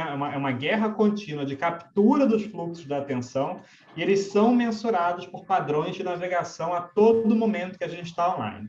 Tem formas de mitigar isso, vou falar algumas delas aqui, mas isso não passa ainda pela absorção da informação propriamente dita, né? E por que o pensamento crítico, de saída, não é um antídoto mais, pelo menos, para a gente, né? Porque o pensamento crítico, ele é uma forma de atenção profunda. É uma atenção que, na verdade, é ideal para ser capturada, porque você se dedica em profundidade para pensar e desmontar, talvez, os argumentos e ver por que aquela fonte está errada, descobrir qual é realmente aquela regra, aquela lei, aquela norma que existe. Não vai ser pela captura de erros lógicos ou de informações inconsistentes que a gente vence a mentira, porque a mentira não liga para isso. A mentira não liga para erros lógicos, ela não liga para informações inconsistentes. A desinformação se alimenta disso, na verdade. Então, não tem muito conversa, né, com a mentira, com a desinformação. É um pouco como eu mencionei para vocês na última aula, né? Tem formas muito diretas, vou falar algumas agora para todo mundo aqui, de se evitar concretamente. Por exemplo, a própria publicidade. É possível instalar nos navegadores que a gente usa, né, bloqueadores de publicidade que às vezes limita um pouco a nossa navegação, e aí você descobre como que os sites são realmente, né, voltados para essa captura publicitária, para esses cliques que geram receita e para a mobilização pelas questões que nos tocam, né, psicologicamente enquanto indivíduos e socialmente enquanto grupos de interesses específicos, essas bolhas, né, que a Juliana mencionou. São interesses que são internamente homogêneos, rotuláveis, e que permitem a expansibilidade por meio do contato com redes similares. Quando você responde a uma enquete engraçadinha, quando você bota uma foto sua para passar por um filtro, cada uma dessas ações está criando o seu perfil e está comunicando para um conjunto muito amplo e não sabido de saída de empresas e de instituições, às vezes várias delas ilegais, inclusive, né? como é que você se comporta na rede, o que é que te toca, o que é que mobiliza o seu clique, o que é que te influencia, né? Os influenciadores digitais aí, o termo não é à toa, né? É importante pensar isso. A gente pode lidar de formas muito rápidas também, né, com aqueles chamados cookies de navegação, né? São formas de você dizer se você aceita ou não certas maneiras de rastreamento. A União Europeia tem uma legislação mais forte do que do Brasil ultimamente, né? Mas o Brasil está caminhando também. A LGPD foi algo nesse sentido. Sempre que vocês perceberem uma mensagem de um site que diga esse site usa cookies para navegação e você tem lá que aceitar para continuar navegando, pelo menos os sites da União Europeia e os que têm grande fluxo lá, então muitos americanos que têm grande fluxo da União Europeia, eles exigem que você dê essa opção para o usuário, hoje em dia. O usuário pode clicar na opção de configurações e as opções de configuração têm que estar desligadas por padrão. Então é simples, na verdade, com 2 cliques você consegue tentar garantir minimamente, a gente não tem certeza absoluta disso, mas é uma ação a mais, pelo menos uma camada adicional de proteção. Sempre que aparecer um pop-up desses, aceita ou não aceita, né? Em geral, nem é aceita ou não aceita, né? É aceita ou veja as configurações. Vai e veja as configurações, veja se tudo está desmarcado, se não estiver, você desmarca, e aí sim você aceita a navegação naquele local. Isso diminui as formas de rastreio possível para você poder navegar. Outra forma, né? Esses algoritmos que a gente mencionou, que acabam capturando os seus padrões de navegação. Você pode informar falsamente esses algoritmos. Você pode confundir deliberadamente a maneira como esses algoritmos tentam capturar o seu padrão de navegação. Você pode fazer buscas estranhas que você normalmente não faria, pode clicar em coisas que você normalmente não clicaria. É interessante isso, inclusive, porque são formas de você furar a sua própria bolha, né? De você não ficar limitado à sua própria bolha e descobrir uma outra internet. Você descobre que existe uma outra internet quando você começa a furar essa sua bolha e que ela é muito vasta e, ao mesmo tempo, muito personalizada. Né? A ideia e faz pesquisa, né? E faz pesquisa. Exatamente. Você descobre um outro universo, realmente, que existe, que está influenciando, direcionando as pessoas, e que o objetivo dele, a métrica, né, é sempre uma chamada maior personalização. A personalização é para obter esse engajamento, esse clique e essa transformação das sensibilidades. Isso é muito importante, não é simples de pegar quantitativamente, né? Não é algo que a gente consiga mensurar de forma fácil. É informação muito escondida, muito privilegiada, muito protegida. Só mesmo governos são capazes de mobilizar as empresas de forma que elas quebrem esse certo monopólio, né, de informação e de dados sensíveis de alguma maneira, que possam tentar bloquear a captura desses dados sensíveis, mas tem essas pequenas ações que a gente pode fazer, né?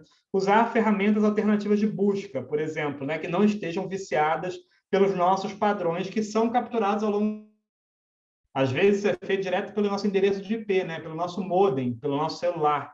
Então não tem como cruzar tanto. Você pode usar sites que deliberadamente não façam isso. Em vez de usar o Google, vocês podem usar o DuckDuckGo, por exemplo. É um site de busca que faz com que você tenha resultados idênticos. Qualquer pessoa que busque uma palavra no DuckDuckGo, um termo específico, tem o mesmo resultado. Enquanto no Google, qualquer pessoa que buscar qualquer termo no Google, o resultado é totalmente diferente de acordo com a pessoa que buscou.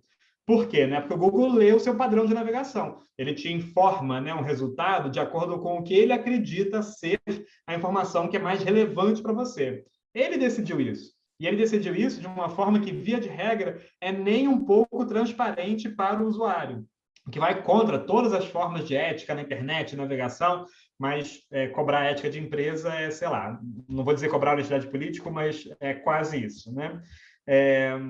Como é que a gente pode usar, então, essas pequenas alternativas aí de navegação para a gente ficar um pouco mais protegido?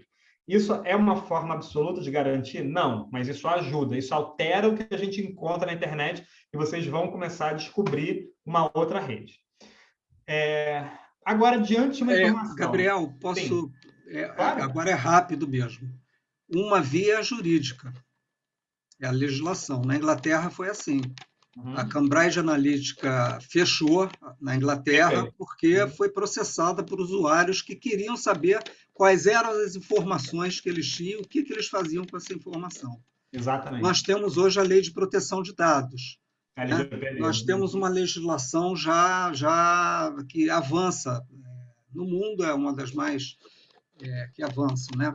Então, Exatamente. assim, a forma jurídica também é um campo de batalha importante para você limitar, né, através do seu direito de privacidade individual, essa ação danosa, principalmente das corporações. Perfeito. E tem muita gente muito boa no direito, inclusive na própria computação, na área da informática, que se dedica a pensar isso e fornecer as alternativas legislativas, né?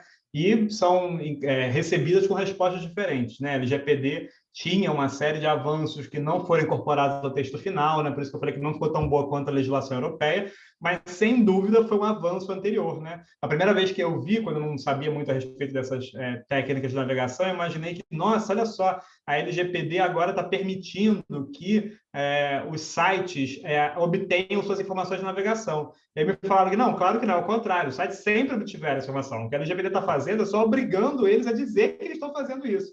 Então, isso te torna ciente. Quando você fica ciente, você pode automatizar o comportamento, clica logo, não quero, aceito, tudo, ok, próximo, que é o comportamento padrão, né, por quase todo mundo quando a gente navega, e aqui a gente está tentando propor, né, a quebra desses automatismos, e eu espero que vocês possam passar isso adiante, se vocês acharem que é relevante, né, e eu ganho de uma informação concreta, né? Você sabe que você está sendo monitorado, você sabe que você está sendo, seus dados estão sendo minerados, né? Quando você sabe disso, talvez seus padrões de navegação mudem, talvez os sites que você queira acessar sejam sites diferentes. E quando você quebra esse automatismo, né, essa resposta mais espontânea, isso faz com que você fique menos avesso, né, a sofrer efetivamente os efeitos dessas influências, que podem ser as vendas, né, e elas não são nem um pouco irrelevantes, ou podem ser o convencimento, né, pode ser o reforço de determinadas concepções, inclusive políticas. O Cambridge Analytica é um caso desses muito evidente, né, e que já está sendo bastante estudado também. Quais são, então, os 4 grandes passos aqui? São mnemônicos, tá, gente? Realmente para estou diante de uma notícia, não tenho certeza se essa notícia é verdadeira, essa informação aqui parece que pode ser verdadeira, mas eu não tenho certeza. O que eu faço? Qual é a reação, e a melhor reação de se ter para não ser capturado? E aí aqui um pequeno adendo antes de eu entrar nelas.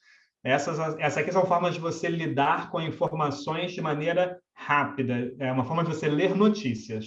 Não são informações, não são métodos, não são técnicas válidas para a realização de pesquisa.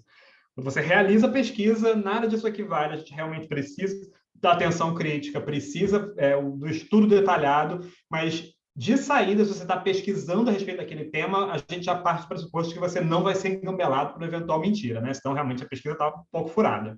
Mas todo mundo tem acesso à informação continuamente, de maneira rápida, né? Via redes sociais, via internet, de modo geral.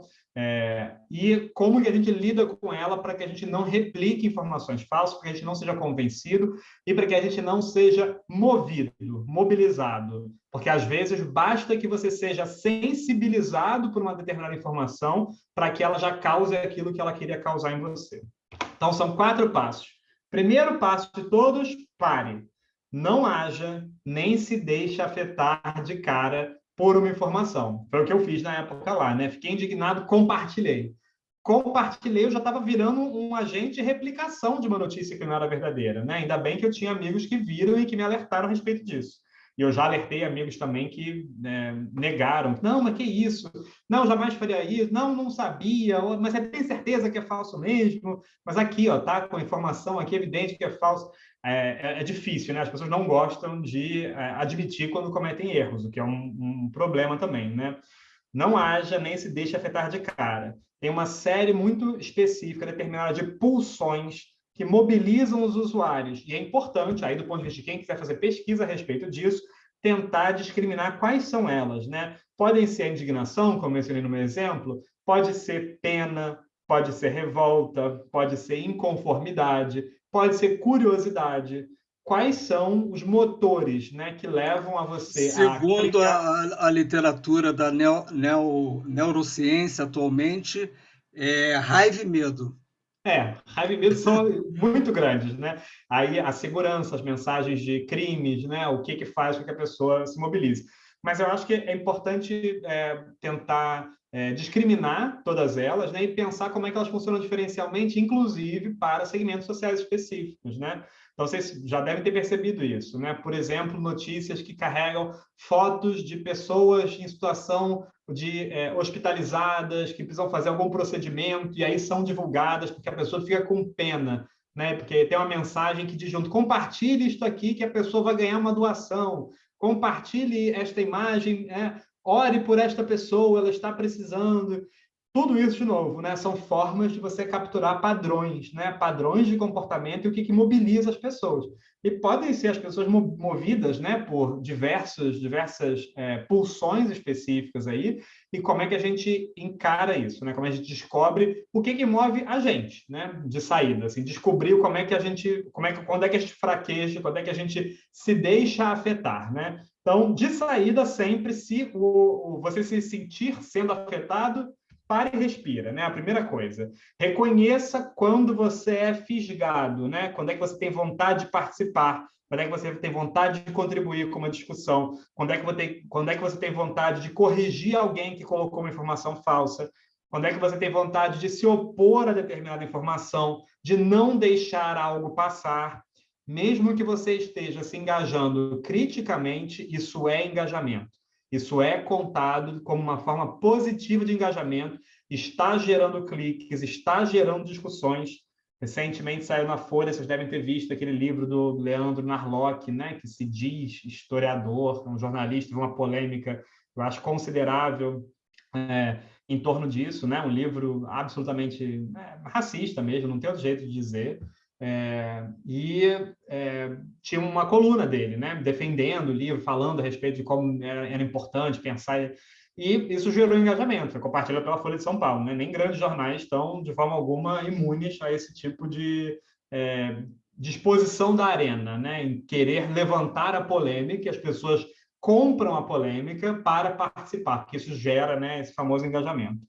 Quando você adquire mais experiência, não só você consegue deixar de agir de forma imediata, não fazer o clique, né, comentar, compartilhar, guarda uma informação no fundo da sua mente, porque mesmo essa informação que fica lá no fundo da sua mente está te afetando de algum jeito, como você consegue passar a perceber justamente o que é que funciona para te instigar. Isso gera um certo antídoto, você já começa a apreender as notícias de forma diferente.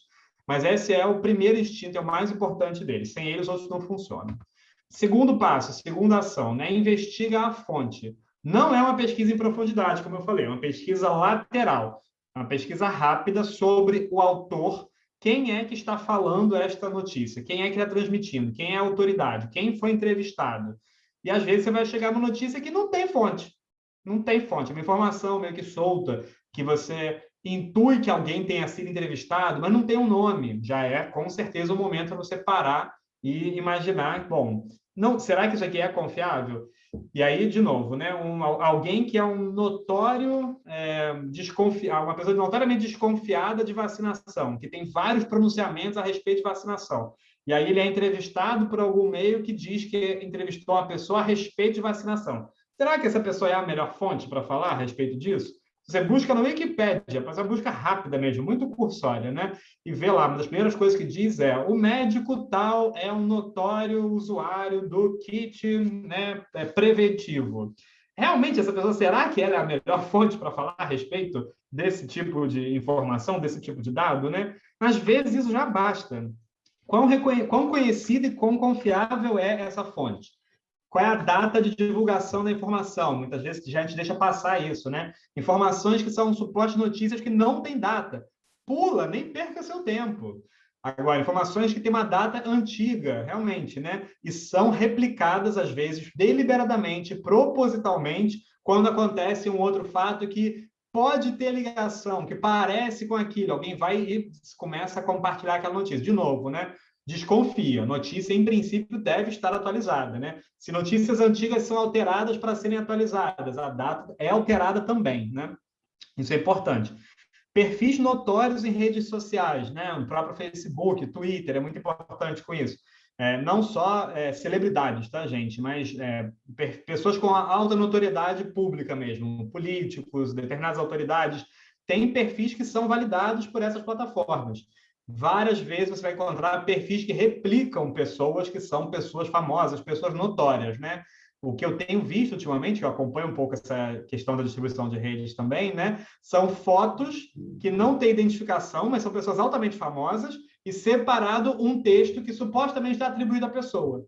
Ninguém disse que, olha, essa aqui é uma declaração do fulano de tal, mas está lá a foto e está uma declaração junto. Você liga os pontos, né? Você imagina que tenha sido aquela pessoa que disse. Em geral, com memes, isso acontece bastante, né? Mobiliza as pessoas, né? As pessoas são mobilizadas por isso e acham, né, vinculam a informação, mas não foi fulano que disse isso, eu vi uma foto dele junto dessa frase, como é que não foi, né? Então, investigue a fonte. Terceiro passo, muito importante, né? Melhore a cobertura. Encontre alternativas de outras fontes que sejam elas em si confiáveis. Não é o mesmo site, não é a mesma plataforma, não é outra rede social, tem que ser um conjunto, né? Eu vou dizer aí pelo menos mais 2, né? Idealmente, consiga pelo menos 3 fontes distintas que repliquem aquela notícia. E, se possível, inclusive, né, veja se elas não estão todas remetendo umas às outras. Se você tiver uma notícia que sai no jornal A, mas quando ela sai no jornal B, o jornal B diz, de acordo com o jornal A, você continua tendo uma fonte só. Aí é má apuração, tá? O jornalismo contemporâneo está cada vez mais raso também, difícil, né? O tempo de apuração cada vez menor, os profissionais cada vez mais mal pagos, mas ainda existe apuração independente, né? Só ver em funeral, né, Banardi? Vamos supor, alguém morreu, e aí os jornais ficam se falando, ninguém sabe de nada. Né? Ninguém liga para o parente, é muito engraçado isso. Exatamente. Alguém morreu. Gente, né? Não morri, desculpe, né? Não foi a gente que deu a notícia, foi o jornal tal, né? Aquele jornal que errou.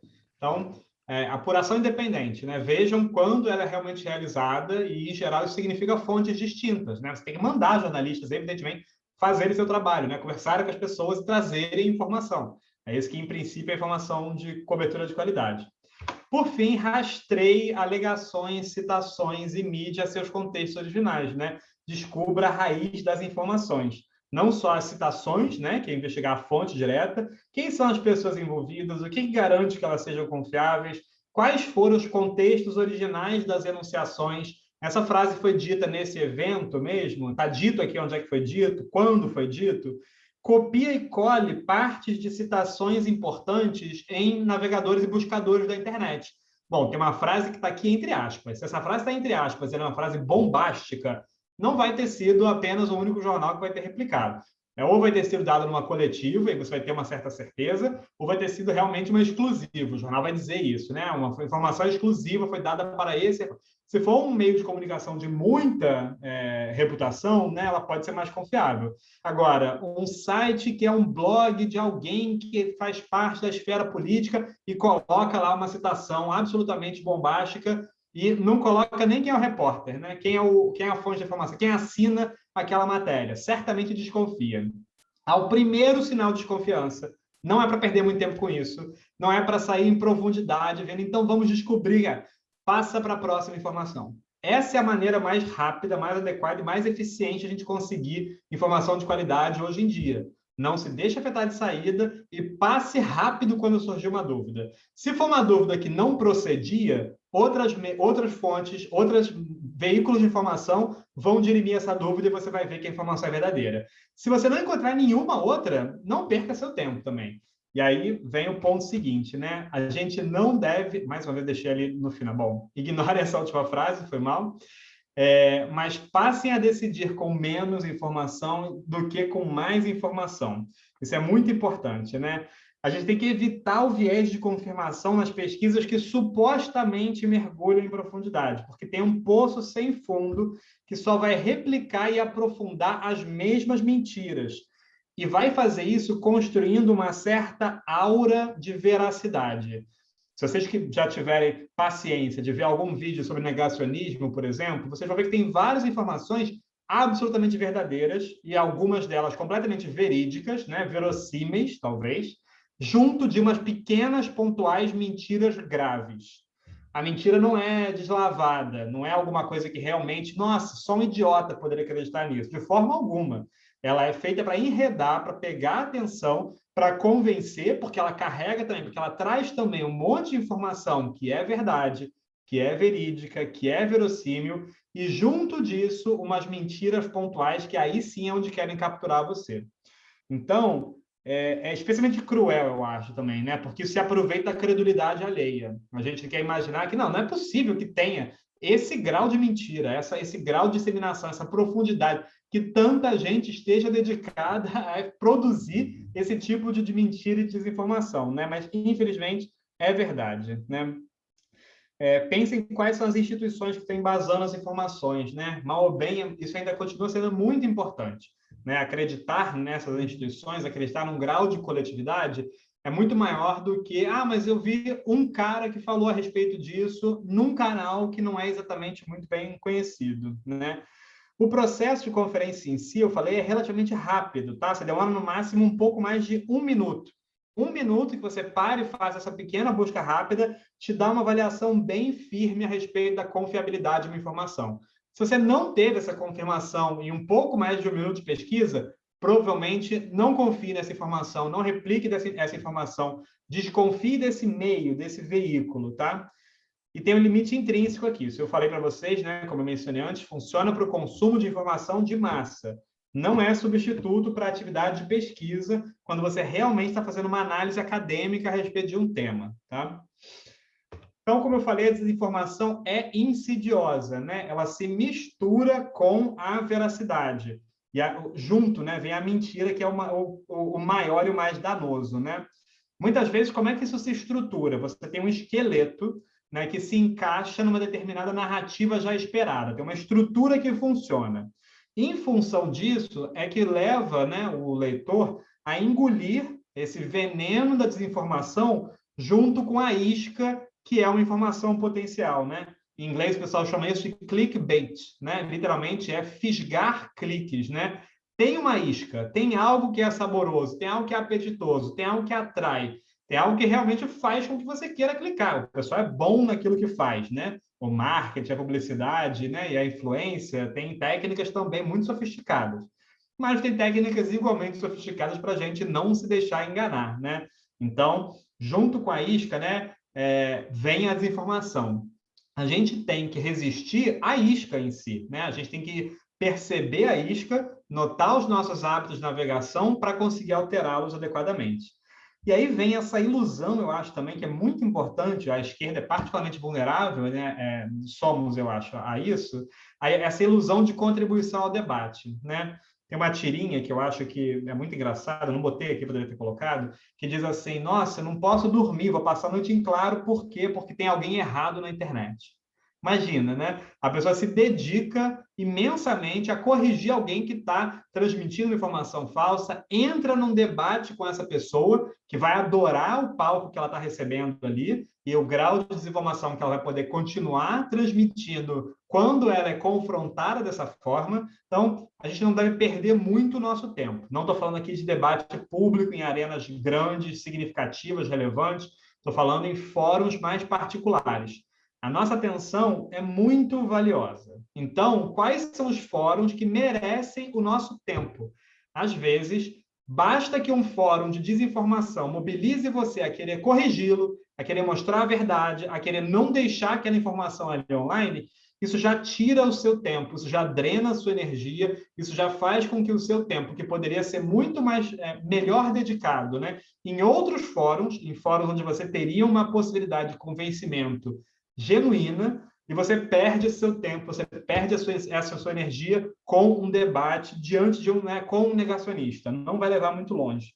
Mesmo quando você tem boas intenções, então, tem esse risco, né? Você acaba enredado nessa malha de mentiras e, como eu falei antes, né? Esses movimentos de desinformação, de enganação, fazem isso muito melhor do que a gente. Eles dominam as estratégias narrativas adequadas para a disseminação da mentira. Eu queria terminar, né, a aula com essa máxima, talvez, que seria um modo a gente resumir grandemente tudo que está nessa aula aqui de confiabilidade de fontes, né?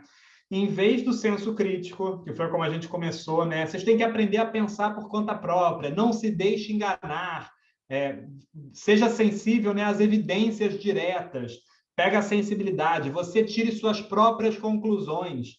Sempre que alguém estiver dizendo isso para você, olha, mau negócio. O que essa pessoa está tentando fazer? Ela está isolando você de uma capacidade de reflexão coletiva. Está colocando você com um pensamento supostamente autônomo, contracorrente, independente. Você consegue encontrar todas as informações em todos os nossos vídeos e os vídeos dos nossos parceiros. Está tudo aqui para você pensar sozinho, né? Qual é o grande antídoto para isso, eu acho, né? É o compartilhamento. É preciso coletivizar em vez de simplesmente replicar. Em vez de pensar sozinho, em vez de pensar por conta própria, pense bem acompanhado. Se acerque, né, de pessoas com quem você pode trocar informação genuína. Se você encontrar alguma informação que realmente pareça ser duvidosa, compartilha isso com alguém num fórum mais adequado, mais restrito, com a devida dúvida e pense junto com mais gente, pense junto com outras pessoas. Por quê? Porque é muito mais difícil engambelar a coletividade. Ainda que, de novo, né, essas estratégias aqui sejam feitas para realmente conseguir transmitir mentira e desinformação de forma massificada. Só que ela funciona, ela é bem sucedida se ela faz isso atomizando os recipientes dessa informação. O convencimento, depois que a tia do WhatsApp já compartilhou o negócio, já aconteceu.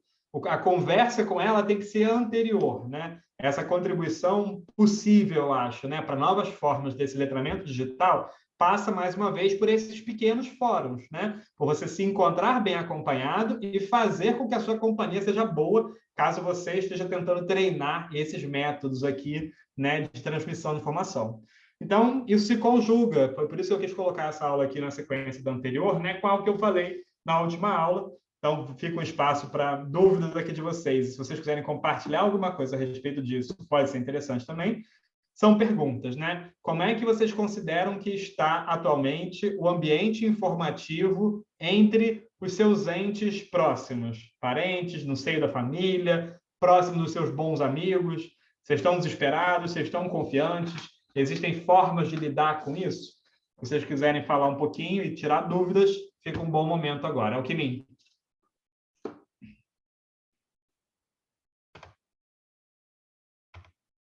Achei ótima a aula, acho que tem tudo a ver com a última aula, acho que deu uma visão geral porque a gente vai perseguir aí até o final do curso, né?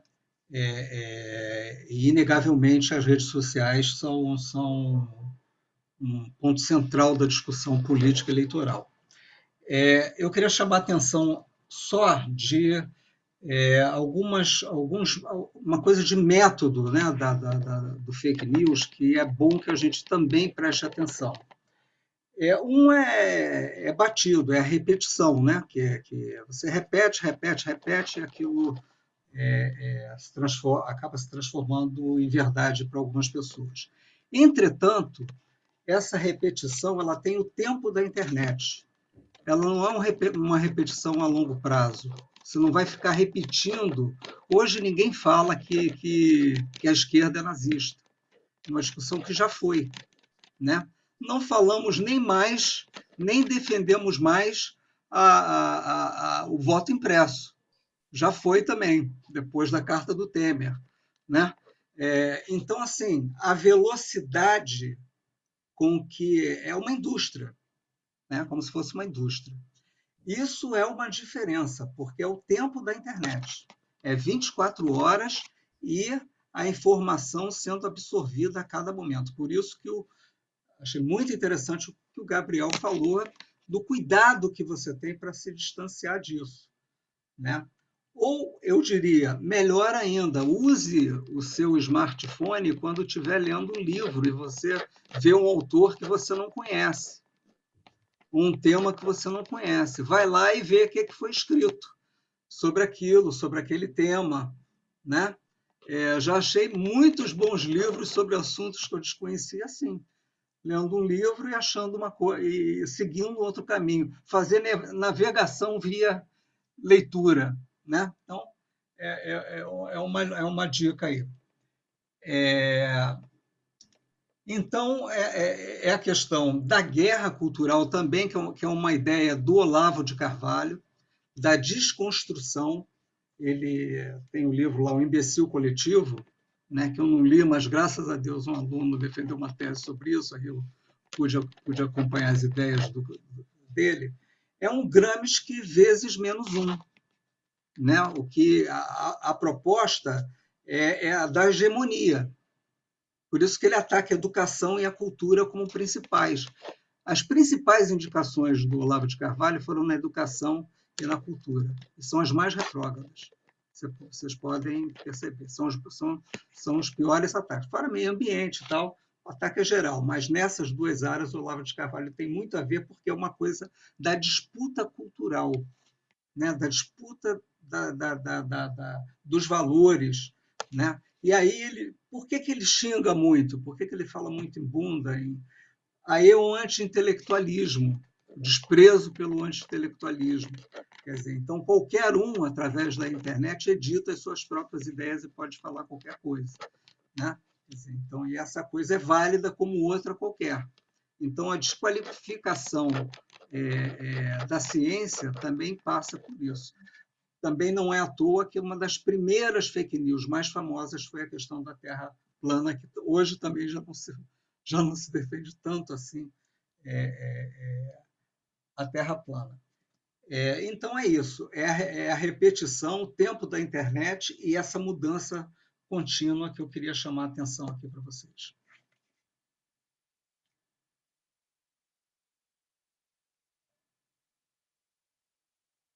O Gabriel caiu? Acho que sim. Caiu. Pelo visto, sim. Voltou.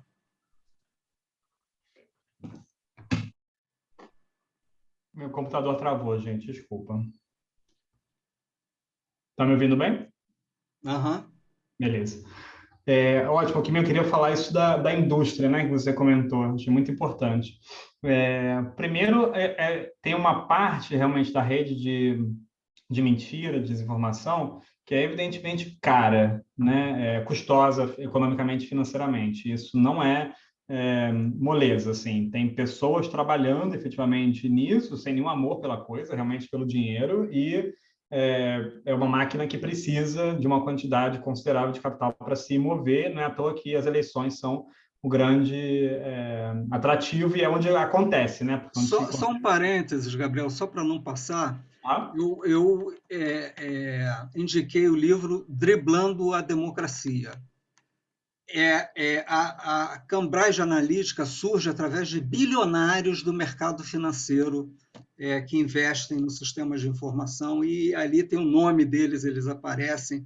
Então, assim, é um filme necessário, tá? De graça no YouTube, vocês vejam esse filme, Driblando a Democracia.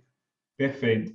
Então, existe, né? E é muito importante esse lado industrial da coisa. Ao mesmo tempo, tem um lado também que é absolutamente espontâneo, né? De replicação de notícias, mais do que o de produção. Em geral, o polo produtivo, né, é mais concertado, tem lideranças específicas, tem pouca gente mandando para criar uma mensagem determinada. Mas não ignorem também a possibilidade de disseminação espontânea, de pessoas que embarcam, né, que acompanham, para a gente usar o termo lá do texto, determinadas propostas, porque justamente são mobilizadas, né, se sentem compelidas graças a esse tipo de possibilidades de informação e de desinformação. Às vezes é realmente um viés político, né? Seriam pessoas que já fariam campanha de qualquer jeito, caso tivessem o tempo à disposição, tinham só ali um conjunto de simpatias por determinado candidato ou viés político. Se você já tem uma infraestrutura que facilita, né, essa disseminação, você pega esses agentes autônomos, né, esses cabos eleitorais espontâneos que replicam, sim, as mensagens, porque são partidários de determinado viés e certa ideologia, e que não fariam isso em outro momento. De novo, a questão do acesso, né? Acesso, nesse caso aqui, à produção e à disseminação da desinformação ou da informação mesmo. Então, o argumento é só para te não limitar também, porque tem gente que eventualmente diz isso e anuncia, né, com algum orgulho. Não, não foram robôs, não. Eu compartilhei, eu quis compartilhar. Mas, claro, a pessoa não liga ao fato de que ela compartilhou junto com muitos outros robôs, impulsionado pelos robôs, e que provavelmente, espontaneamente, não faria isso, não seria tocado, não seria mobilizado. Fala, Juliana. Não, você está falando isso do compartilhamento de pessoas e não só de robôs. Nesse curso que eu fiz, eles apresentaram um trabalho, né, que eles fizeram. Foram eles que entregaram, alguns pesquisadores, né, que deram esse curso, que entregaram esse relatório onde Bolsonaro ia amplamente acusado de fake news, que eles rastreavam os grupos de WhatsApp. Eles fizeram uma pesquisa com isso, né, da extrema-direita, e rastrearam da esquerda também. Só que, assim, a esquerda foi bastante relevante, assim, né, foi pouquíssimo. E aí, uma das estratégias era transformar grupos de WhatsApp, né? Então, por exemplo, um grupo de uma igreja, né? As pessoas eram de um grupo de uma igreja e eles faziam uma coligação ali com um pastor, uma coligação, né? Uma junção ali com o pastor e daqui a pouco transformava e iam disseminando as ideias ali. Tem todo militares, grupos de WhatsApp de militares, por exemplo, né? Tem toda essa aproximação e essa mudança para, de fato, as pessoas que não são robôs, né? Disseminarem isso, né? E aí vai ficando cada vez mais próximo, porque é meu colega da igreja, né? É meu irmão, e aí você vai tendo aquela proximidade e aumentando o laço. E tem gente que discute com robô, né? Também. Mas não é só, né, isso, né? Também tem as pessoas que estão ali que foram sendo manipuladas dentro dos seus grupos que já tinham alguma afinidade com eles, né? Não, isso, não é um grupo, não vai chegar em qualquer grupo e vai transformar. Eles vão aos pouquinhos colocando informações onde as pessoas vão se sentindo pertencentes, transformam um grupo e as pessoas não saem do grupo, né? Ficam ali. Né? As pessoas não querem sair porque, bom, eu vou perder contato, vai dizer que eu não gosto, vou ficar de chato, né? As alternativas e os antídotos passam por isso também, né? Passam por quebrar essas correntes, essas redes que são feitas automatizadas.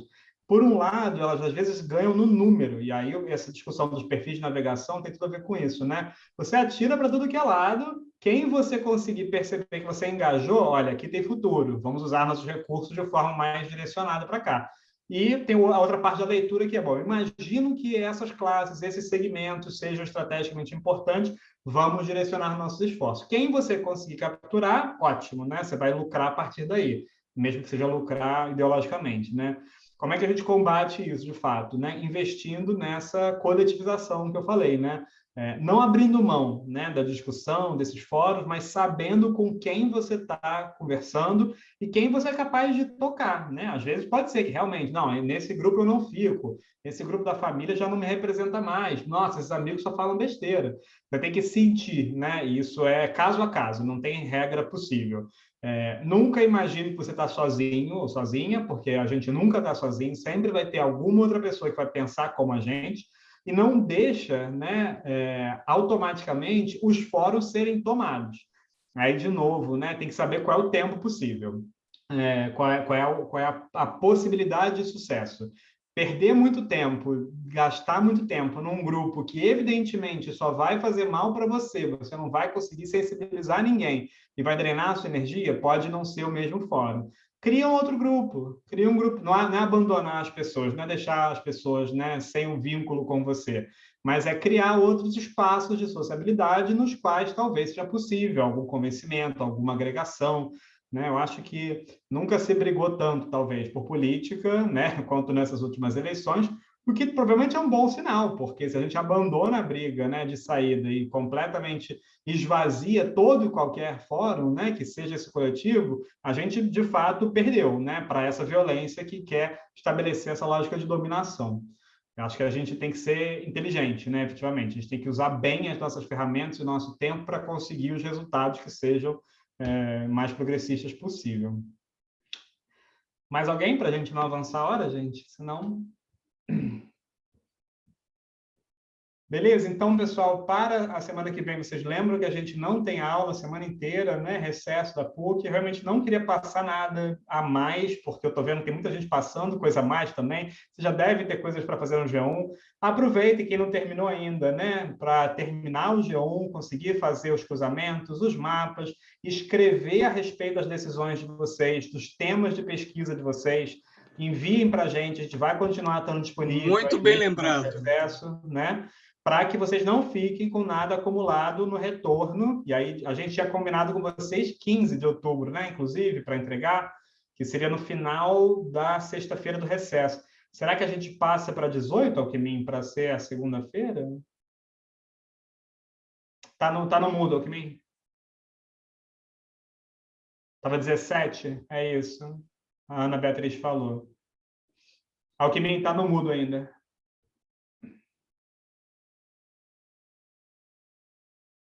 Não estamos ouvindo. O professor está no mudo ainda. Se for numa sexta, eu aceito até domingo. Não, foi domingo mesmo, a Ana Beatriz falou, dia 17. Então, gente, se dediquem aí para no retorno, né, a gente conseguir falar com mais calma, com mais tranquilidade a respeito dos trabalhos do G2, o que a gente vai imaginar para o trabalho do G2. Para a aula do dia 18, então, vai ser a segunda-feira que a gente vai voltar, a gente vai partir para o texto seguinte, que é o Teorias, Representações e Práticas. Se alguém estiver muito tranquilo e quiser dar uma lida, ótimo. Se não, vai ser a aula que eu vou fazer a exposição inicial do texto, para na aula seguinte a gente refletir, se vocês quiserem trazer questões sobre ele também, fica uma aula separada, dedicada para isso. Quem tiver com muito tempo sobrando, já quiser instalar o R, as instruções estão lá no nosso site, né, no EAD da disciplina. Quem não tiver qualquer dificuldade, só mandar mensagem. O plano é que a gente use em novembro, tá? Vai ser nos nossos 2 últimos meses do curso. 2 últimos meses, não, o último mês e umas 2 semanas do curso, mas eu vou ver bem, eu quero acompanhar bem o ritmo de vocês. Quem quiser instalar, então, já começar a se familiarizar, pode fazer, mas não tem pressa, tá? Realmente, por enquanto, o mais importante é ir lendo os textos. Então é isso, gente. Bom fim de semana, bom recesso para todo mundo e até dia 18. Gabriel, só rapidinho. O texto é para ler tudo de teoria e representação em prática? Ele é um pouco maiorzinho, né? Tá. Lê o que puder, lê o que vocês se sentirem confortáveis. Eu vou devagar com ele. Eu adianto que a primeira parte talvez seja um pouco menos importante que a segunda, mas a gente vai falar sobre ele todo. Tá bom. É isso então, gente. Tchau, tchau. Tchau, gente. Tchau, obrigada. Tchau. Beleza, Alckmin. Você está no mudo. Acho que foi boa a reunião ontem, né? Foi, eu gostei. E eu acho que agora é aquilo que você planejou, voltar aquele quadro e começar a fazer os links, mas tentando apontar algumas hipóteses, né? Isso. Eu vou querer ouvir bastante. Podem ir para outro caminho, evidentemente. Isso, exatamente. Eu vou querer ouvir bastante eles no começo agora para saber o que eles têm em mente. Depois que a gente fizer uma primeira rodada, aí eu vou trazer o resultado da pesquisa que o Eric está fazendo até o momento e o que eu fez também, para a gente sugerir coisas um pouco mais concretas. Beleza, você vai conduzir a reunião. Beleza. Enquanto isso, eu vou começar o meu trabalho lá do estudo com consenso. Tá ótimo. Dados, tá bom? Combinado. Grande abraço. Também, na terça, né? Terça-feira. Tchau, tchau. Tchau.